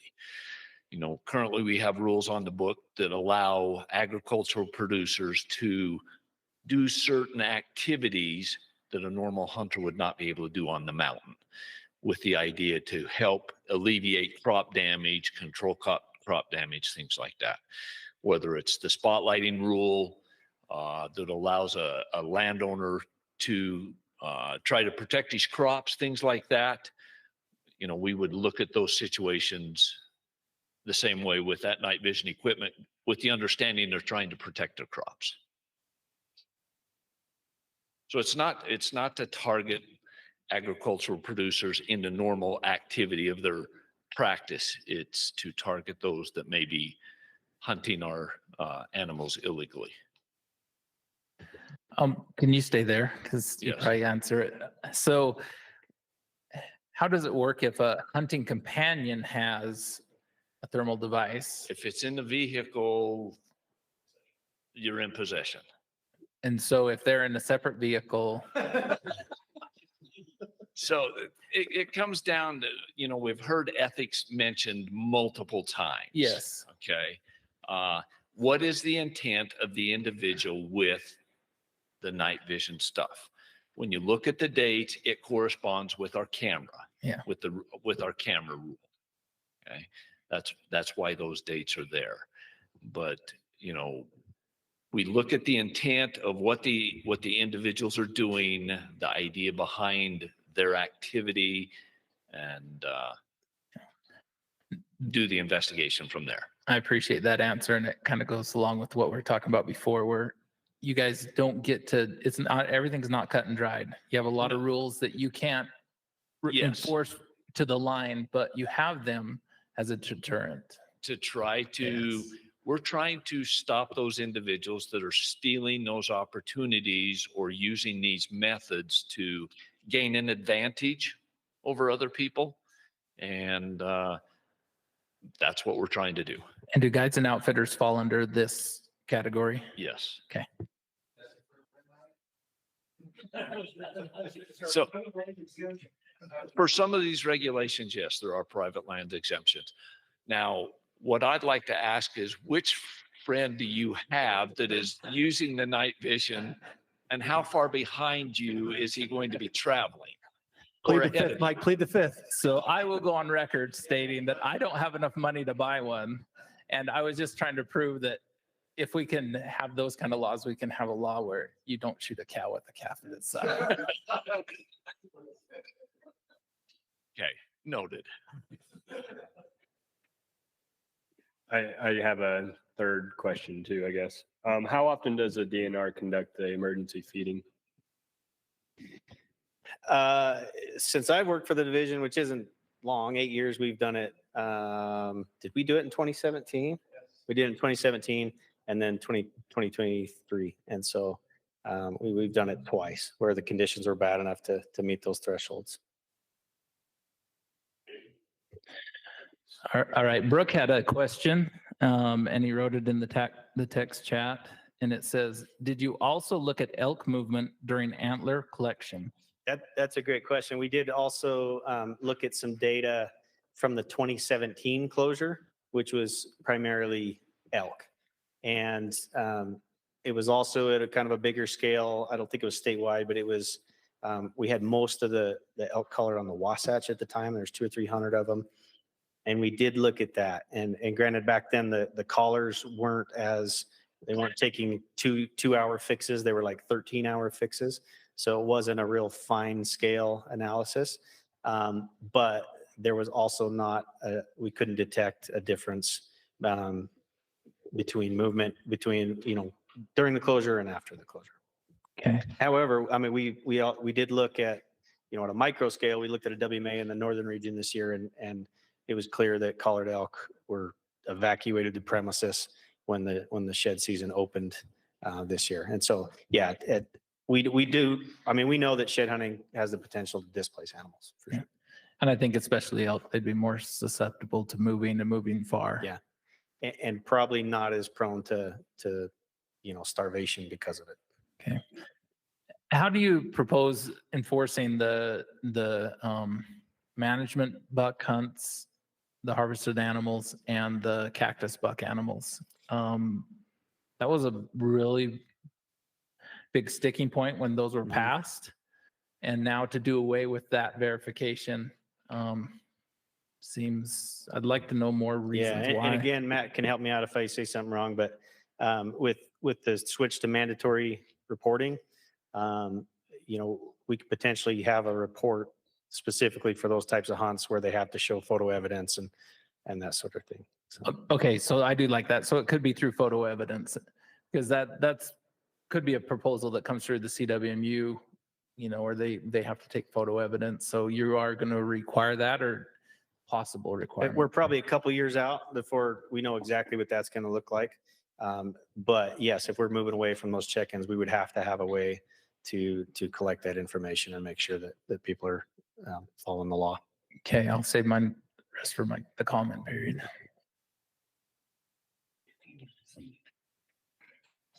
Any more questions on this from the RAC? Josh?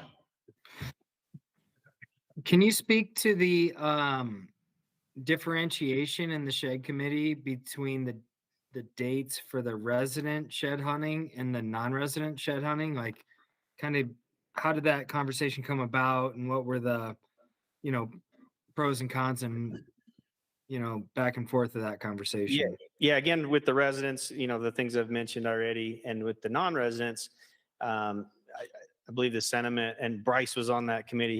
He can correct me if I'm wrong, but the sentiment was, a lot of the surrounding states have a season of May 1st. And if we don't have a season for non-residents, then there could potentially be a huge influx of non-residents from all the surrounding states who can't shed hunt in their own state.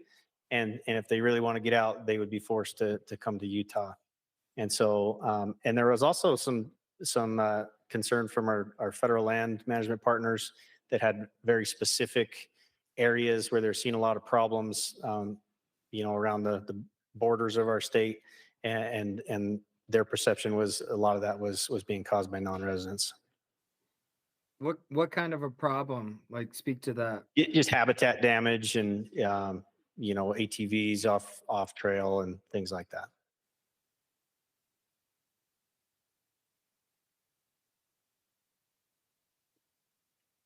Okay, any more questions?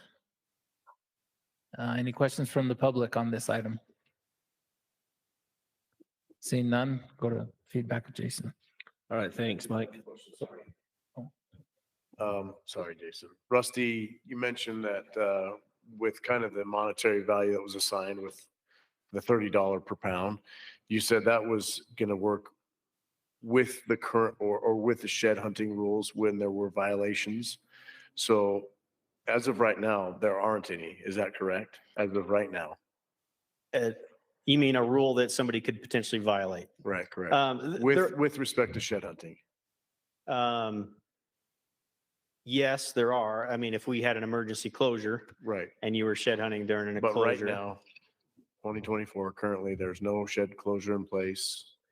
Not that I can think of, but So one of the, some of the areas that we do have closed, for example, in the northern region, we have wildlife management areas that are closed during the wintertime, completely closed to all access, where people do try to sneak on. And so those are individuals we deal with. Also, we're dealing with private property where people are trespassing onto private property.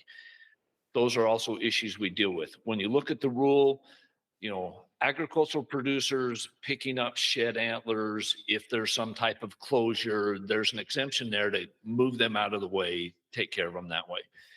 But as far as, working with this and some of the violations we run into, it'd be trespassing or accessing those areas that are closed. Okay, thank you. Thanks, Matt. I also had a question about the private trespass, so that helps clarify. Thank you. Okay, now on to Jason. All right, thanks, Mike. So regarding the recommended changes to shed antler gathering rules and big game rule, we had 18 votes on this, 33% strongly agreed, 11% somewhat agreed. We had 17% that were neutral, 6% somewhat disagreed, and 33% strongly disagreed. The weighted average for that is 3.1. Many of the comments that were recorded online focused on the shed antler gather portion of this, and obviously, and not so much some of the big game rules that was talked about. Some of the comments requiring an ethics course through the end of May seems excessive. There shouldn't be a season for non-residents, and that was mentioned a couple of times. They wanted to remove the ethics course and also removal of deadhead laws as well. They wanted to make residents start April 1st. And there was a comment that shed season for all should begin May 1st. There are several that agreed with the proposal, and then there was one person that disputed that shed antlers belong to the state. So. All right, thanks for that. Now on to public comment. Do we have any cards? Oh, Kevin, you're back up. Kevin Norman, SFW. We support this recommendation as presented. Bryce, I saw you squirming when they announced you was on this shed committee. It could have been worse, could have been on the technology committee. But no, I appreciate what the committees do. I think we have an awesome process and pretty good product usually always comes out of these committees. It's hashed around, beat inside out and backwards, and it's usually pretty solid. So thanks for your work there. Garrett? Garrett Slatkoff, representing Utah Chapter of Backcountry Hunters and Anglers. We also support these initiatives and recommendations put forth. And then specifically from the shed hunting perspective, we also had a representative who was lucky enough to participate in that committee last year. Bunch of good discussion around all the different facets within the shed hunting industry, law enforcement, impact on wildlife, other things that were discussed here tonight. We think based off all that data, that these recommendations are going to minimize that impact on wildlife with the non-resident season and the emergency closures that can take place when emergency feed programs are implemented, while still allowing for opportunity for shed hunters. So we do support these. Thanks. Thanks for the input to both of you. Now we'll bring it back to the RAC for discussion. For me, I have a little bit of a hard time to remove the checking in of the management bucks and cactus bucks until we have the technology to verify. I think that that's actually been a good thing. It's been a good deterrent. It's been a good way to know what's going on with the animals. Anybody can answer an online course. And until that technology is in place, I don't see why we don't just keep it in place. We've done it for a decade now. I don't think it would hurt to do it for another year or two until the division gets that in place. That's just my feelings.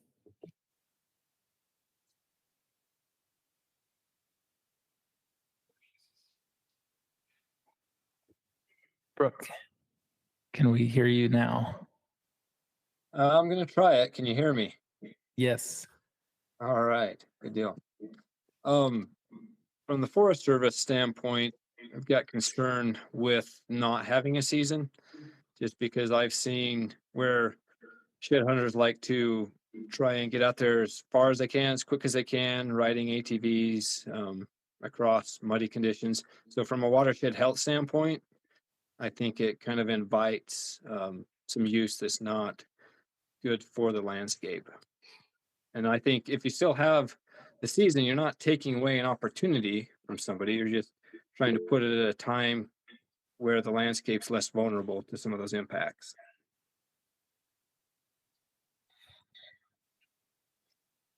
Great. Thank you for that. That's good input from a user. Josh? Yeah, I have two concerns. And Mike, you said one, cactus bucks, when that whole proposal came online, that was a big deal. And, it's not that old, and to immediately do away with that sort of reporting seems problematic for me. The second one, and I think Brooks spoke to this pretty well, there's, prior to tonight, I heard of no study that said that movement of shed hunting didn't impact deer or elk. Like that's new information as of 45 minutes ago. And so I think it's problematic when, and this is going to be unpopular, but we can't do tit for tat, state for state. When you start limiting, like, residents can do this and not do that. I understand permits and I understand tags, but these are public lands. And so when you say residents can start on this date and have no, sideboards for shed antler gathering, and then non-residents can come in whenever, willy-nilly, neither of those sit well for me. And so I have a problem with both of those recommendations. And as presented, I don't think I can support either.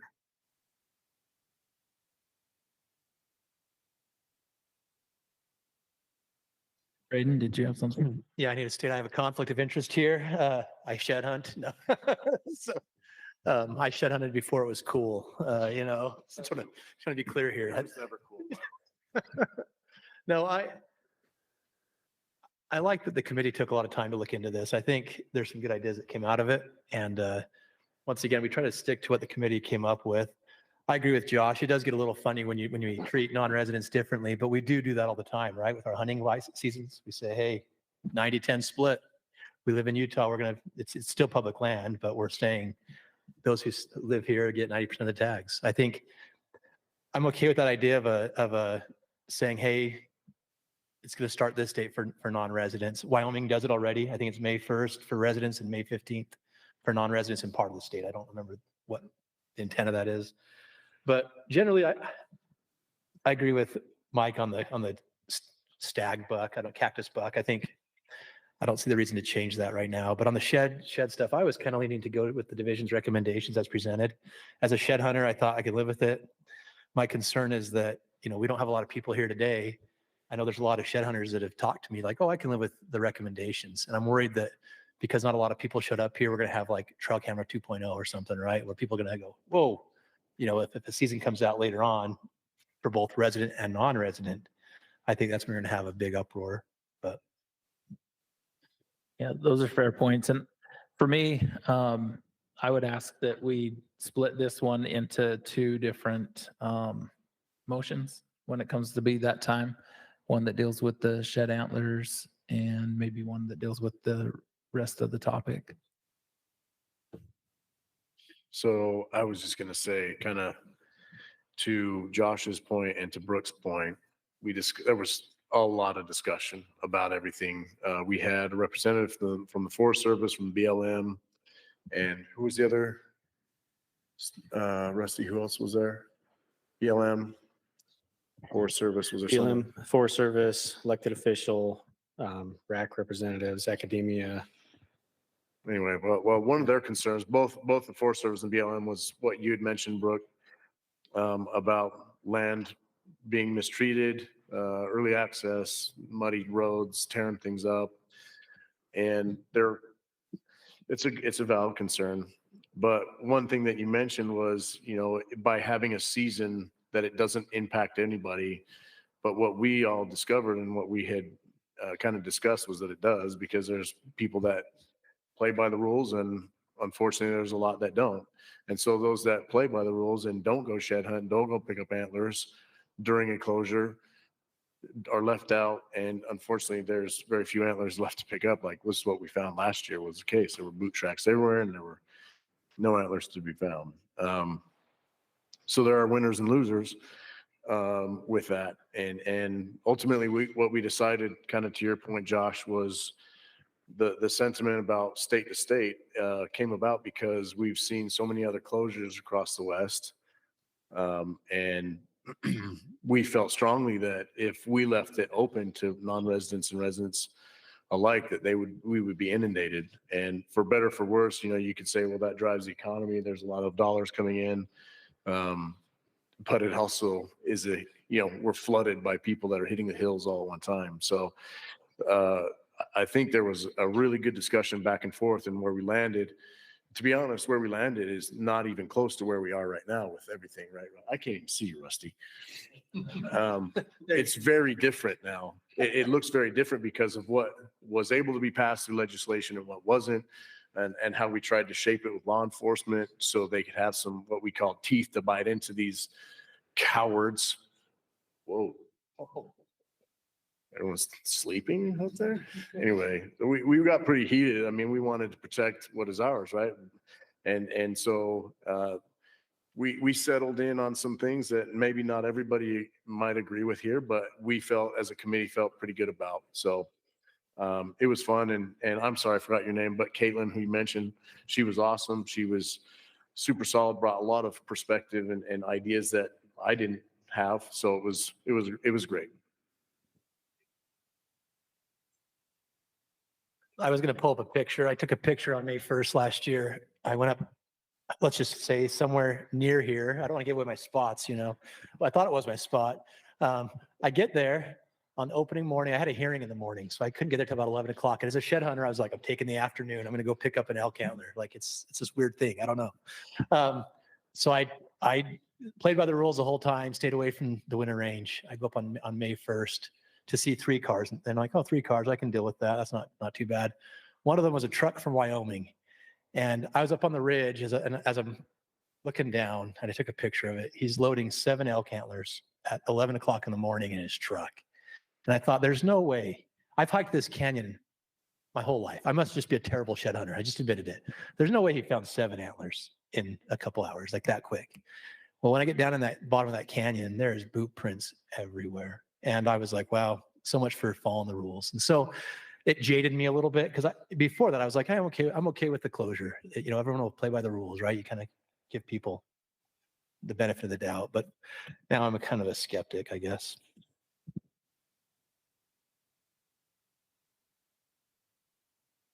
Yeah, those are all valid points. I think Wyoming really struggled the first couple of years, but now it's been in for 10 years. I think it's really, I think they still get the poachers, but more of a police your own, but there's probably a lot less people also. But okay, any other discussion, or do we have a motion? I'd like to take motion on the shed antlers first, if anybody's willing to make one.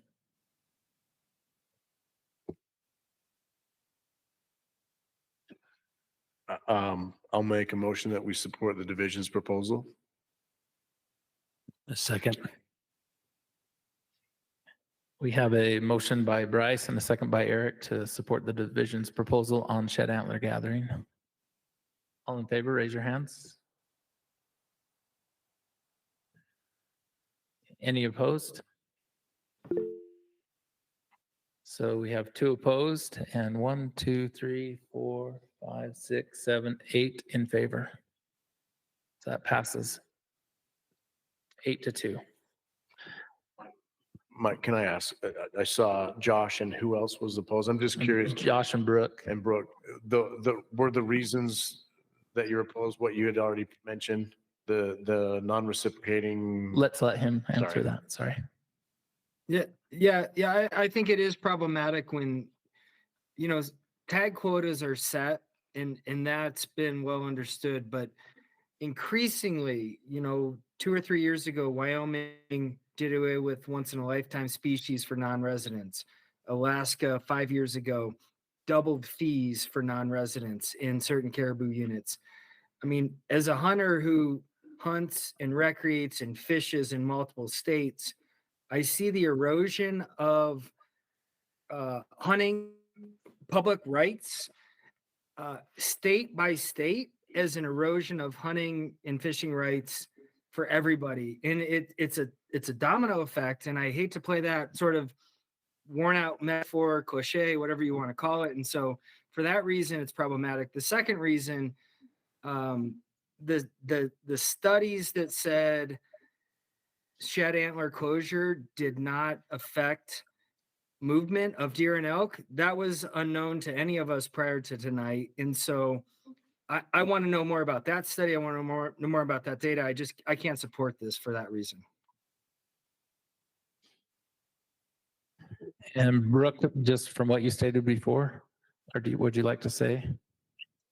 Yeah, no, it's what I stated before, and I hear your point about people not playing by the rules, and that is frustrating. It's just that I think at some point though, you have to make a stance, like some of these other states have done, and I don't know. I don't know how you get to the point where you get more compliance, but. All right, thank you. I've got that written down. We can present those reasons for opposition. Okay, moving on to the rest of the balance of the proposal. The chair usually doesn't make a recommendation, but I would encourage somebody to recommend that that we delay the removal of checking in management bucks and cactus bucks. And then I'll make that motion. I think we need to accept the remainder of the rule changes, those amendments as presented, with the exception that I think it's section 4 that is reinstated, that the cactus buck deer permit holders are required to check in the head and antlers. And management bucks, is that okay? And I'll second. Okay, so we've got a motion on the table by Braden and second, sorry, by Bryce to accept the balance, except to reinstate section 4, which required to continue requiring the checking in of management bucks and cactus bucks. That was more of an explanation than the actual one. So all in favor, raise your hand. Okay, any opposed? That passes unanimous. Okay. Moving on to Chad, who was always last, and maybe one of these days he can talk himself into being first so he can go home with the CWMU recommendations. Yeah, we did an internal presentation and they let me go first. And I said it was my trial run. Then Stacy told me I failed. And I will always be last. So I'll be the light at the end of the tunnel at the end of the meeting, I guess. So I don't know that I have a whole lot more to say. This is antlerless permit recommendations for CWMUs. There was 44 renewal applications, a change application, and a new application. And our recommendation is that there's 147 total private permits and 1,251 public permits for CWMUs.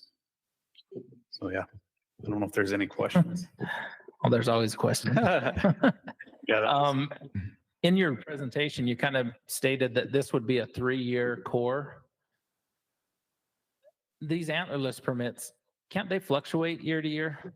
Yeah, actually, all of the permits can fluctuate every year. So Okay. it's a 3-year COR. These are the permits that are approved for 3 years. If you approved whatever you approved tonight, if next year at this time, either the division could do a change application or the CWMU could do a change application, we could change those permits. How often does the DWR ask the CWMUs to do a change application for their antlerless permits? And there's there's usually at least a discussion there. If we feel like there's a need, we will ask. And I know that there's at least the one in the central region tonight. I'm pretty sure that was initiated by the division. Okay, thank you. Chad, could you just comment on, from a broad perspective, how antlerless permits how the numbers are established for different CWMUs? I guess what I'm looking at is in some cases, particularly for elk, in some regions, there are many more antlerless permits than there are, say, bull permits. And then on other CWMUs, it looks like there's almost an effort made to equalize that number. So if there's 10 bull permits, there's pretty close to 10 antlerless permits. And then in some cases, there are many bull permits and no antlerless permits. How do we go about deciding permit numbers and who gets to opt out? Yeah, a lot of that's done on a biologist level. So there's certain areas where we're at or under objective. And so in those scenarios, then we don't ask CWMUs to harvest any antlerless animals. Sometimes it is a timing on the hunt, like they really don't carry a whole lot of cows. So they would have lower or no numbers at that point. And so we really try to just be flexible and with what a CWMU can handle and what they can do with biologist input, working with the CWMUs. Yeah, another question. I asked Chad to share some data with me, and I'm looking at the tab that says new, and I'm not sure it is all new, but there is one CWMU that says Kimberly in the southern region that is listed on the new tab that's showing 160 public acres. I just wondered if you could, is that a new one? And then tell us about those acres. Where are they located? Internal, on the border? What's the situation there? So that's what we shared that one with you last year. Kimberly got passed as a deer CWMU and not as an elk. They were asking for a variance, and we told them that we would not put any public land in there. So that public land that it shows in there, it's not included in the CWMU. It's all private. I may not have updated that that spreadsheet I gave you. But that was, they initially were trying to, I told them we have to have that go through the CWMU advisory committee before we're going to put that into the CWMU.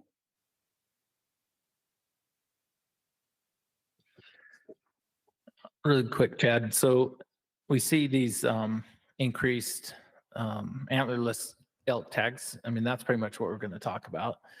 So like on the North Manti where we have some CWMUs and we increase public lands antlerless tags, why don't we usually ask the CWMUs to increase their antlerless elk tags when we're trying to put more pressure on the public lands herds and not on the private land, which actually makes the problem, makes the elk move on to the private? Why don't we correspond those and work together with those? Yeah, I have that discussion with the biologist every year. I maybe could do better at following up, but I do say, you know, I remind them every spring, if we're going to raise total tags for the unit, let's consider raising those for CWMUs. And to be fair too, if we're cutting tags, then let's consider cutting them for CWMUs as well. I know that that's the Bear, I think it's Bear Mountain for the central region, that's why there's an additional tag there, is that consideration was made. I don't know. I didn't get feedback from the biologist of why other recommendations weren't made on some of these other units. How about just in general, the northern region in general, where is that elk herd relative to objective? So it depends on the unit. So Morgan South Rich ended up actually being coming in 1,000 less than what they flew it, and was 1,000 less than what we thought it was going to be. Actually, probably at least 1,000 less than what we thought it was going to be. It's still probably 1,500 or more over objective. I think the Chalk Creek actually picked up more elk than what we thought it would be, so it's a little bit more over objective. And I don't know have those numbers exactly on the top of my head. In general, but the region's got a lot of elk. Yeah, We're yeah. typically at or above objective. Yep. throughout. Yeah, I watched the informational part of your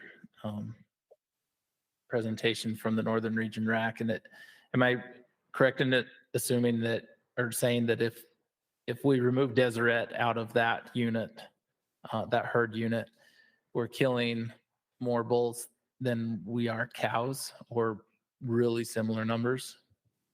Yeah, I could pull it up, but that, I mean, just off the top of my head, that's probably pretty fair assessment. Okay.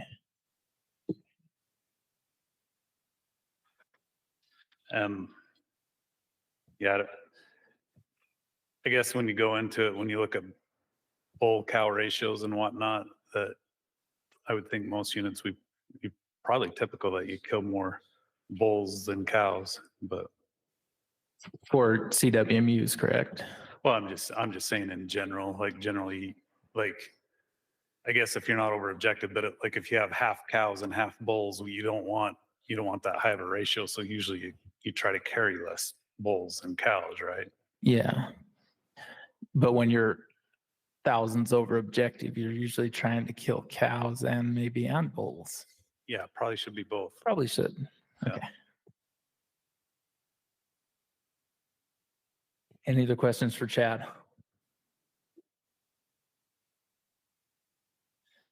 Any questions from the audience on this topic, CWMU topic? Seeing none, we'll go to Jason with the feedback. All right, for the public feedback regarding CWMU antlerless permit recommendations, we had 11 votes. We had 27% strongly agree, 9% somewhat agree, 27% were neutral, 27% somewhat agreed, and 9% strongly disagreed, with a weighted average of 3.2. Just a couple of the comments. There's a belief that they should not have CWMUs and put tags back into the draw. Tag allocation should be 50-50 for both antlered and antlerless CWMUs. CWMUs are safe havens for elk and they limit public access. And we shouldn't offer 90-10 splits for CWMUs with no antlerless permits. All right, thank you. We don't have any comment cards, so we'll turn it back to the RAC for discussion and a motion when we see fit. So here's a little Jensen philosophy, I guess. You have to have habitat to have deer, elk, animals, whatever. And you have to have animals to have animals, right? Wildlife in Utah belongs to the citizens of the state, correct? I see it at least a 50-50 split, right? So when we have this, and I want to say that I'm in favor of the CWM program. I love private property rights, but when you're mixing that with a public entity and a public right, it's got to be a reasonable compromise. And the 90-10 split, from my mind, is really hard.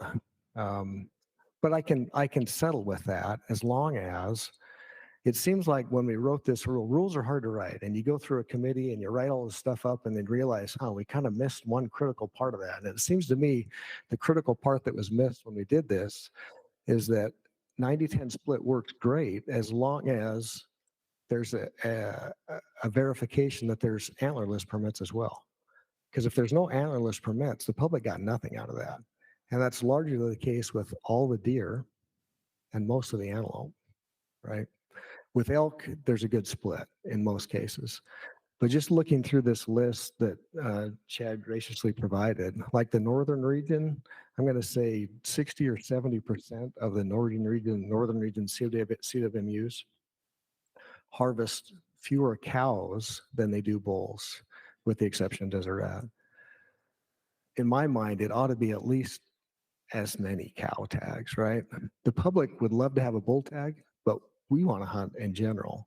It's hard to draw a cow tag in Utah. So if you got a 90-10 split, it seems to me like you've got to at least match the number of cow tags to the number of bull tags on that unit. I realize some of those units they've got a few number of tags, like 4 bulls. If you've got 4 bulls there, can you not find 4 cows during a 90-day season or a 120-day season? I really struggle to understand that that's not feasible. So my recommendation is going to be that this will be the biggest bump to increase hunter opportunity that we've talked about all night, is that your cow permit numbers have to at least equal the bull permit numbers on every CWMU as a base. If they're above that, great, but they've got to at least equal. I'd like to see us do something to account for not having any antlerless deer permits, but maybe we'll talk about that at a future point.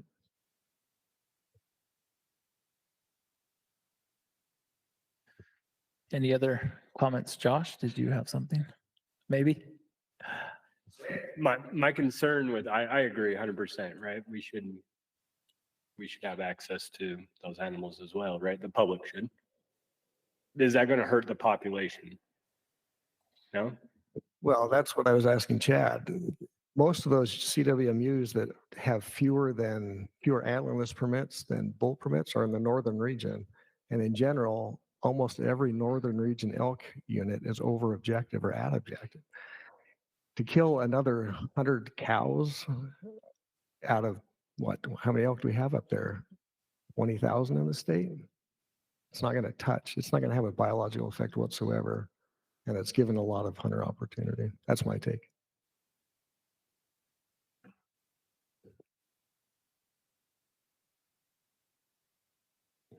That's actually a very interesting, idea. So. Any other comments or input? It wasn't a motion, but like to clarify, you're talking if you're at or over objective, right? If you're at or over objective, or you saying any CWMU carte blanche, you have to take. If we were talking deer, I'd be worried about objectives. With elk, I'm not the least bit worried about objectives. Okay, so that's only for the elk side. Well, and I guess to your point, when they count elk, they count all the elk, they count bulls and cows. So if you can shoot 4 bulls and you're not an objective, why can't you shoot 4 cows? And that gets into the herd productivity and in that. So there is definitely is a difference, but I think, One other thing is somebody might argue, we don't want to put that pressure on the animals and push them off of a ranch. And I think frankly, from a public perspective, that's exactly what we want to happen.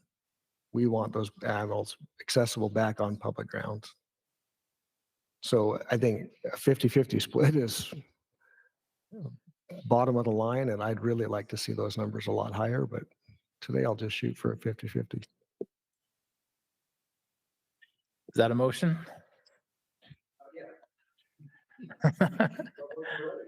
Looks like Bryce has something to say. Yeah, the CWMU thing is it gives me some heartburn a bunch, right? Because I also respect private property. I'd be lying to all of you that, if I said if I had millions of dollars, I wouldn't go and buy an amazing piece of property and I would keep all of you off of it. And I would hunt and fish and love it. But that's not in the cards for me. And so I agree with what Scott is saying, the sentiment that it's a public resource. This the wildlife, it belongs to all of us. And just because it walks through someone's property, it doesn't give them more right to that animal than you or me. So the balance, I don't know what the perfect balance is, but I'm always in favor of increasing opportunity for the public. That's who I am. That's what we should be doing, right? It's a public resource. So I don't know if you put something together, I could probably support it.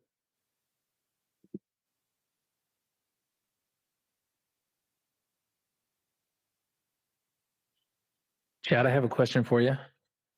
He's like, I was trying to hide at least.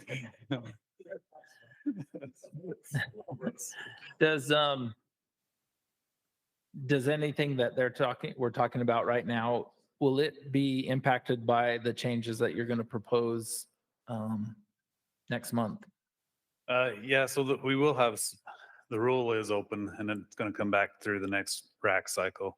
I don't know that would affect it. It could affect some decisions for CWMUs. We've just heard from a lot of CWMUs.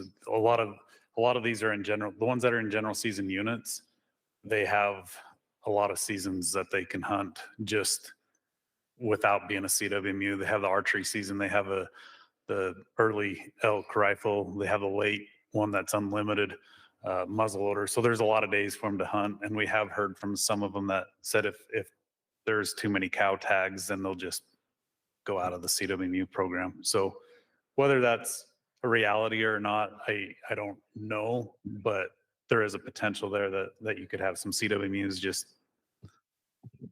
just bow out of the program, and then there's potential zero public hunters. So that's I guess the thing to weigh there.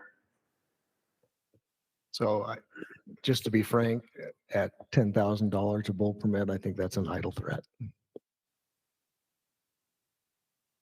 Maybe I'll speak, having talked to landowners, not to be clear, Art, who I represent, has not said anything to that effect, but publicly. And I think where we're at, a lot of the landowners have said, look, I'm going to make money on access. They can't charge the permit, but they'll say, I'll make $10,000 and pop easy on access. Having lived in Nebraska, and I represented the game and parks in Nebraska, guys are paying $50,000 to go have a chance at a bull elk. And just for the access, the tag comes from the state, but the access it's still there. And so I think you say, hey, we're going to disincentivize. We want to get more people out hunting our public resources. I love that. I do. I'm all about opportunity as well. But working with landowners, I know the flip side, they're going to say, you know what, there's a point where they say, we're going to lock our gates and we'll just charge the highest bidder. And that's just the reality. You can look at Wyoming, any of the states. In fact, the CWMU committee and some of us members have met with other states because they love our model. They're like, wow, you're getting people onto private. How do you do that? So I think we're in a good balance. There's definitely, I look at places where we're over objective and I go, yeah, we probably could kill more cows. But yeah. I know that it could be a real threat in some situations. I don't think it's a large scale threat, just from personal conversations I've had. And at the same time, it's why I ask every time, like, how can we shoot 20 cow or 20 bulls on this unit and they can't shoot 10 cows and the herd's over objective by 35%? Well,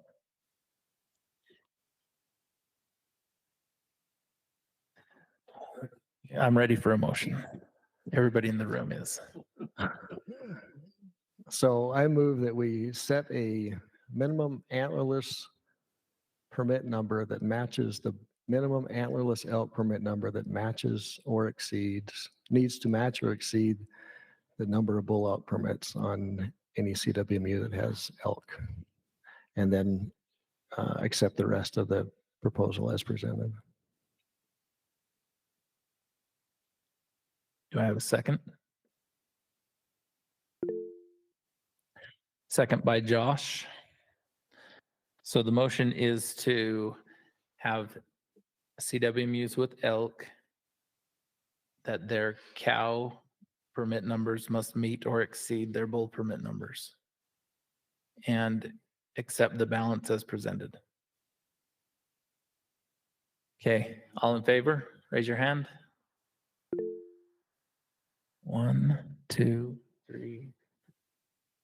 We've got 4 in favor and all opposed. Oh, Brooke, did you vote?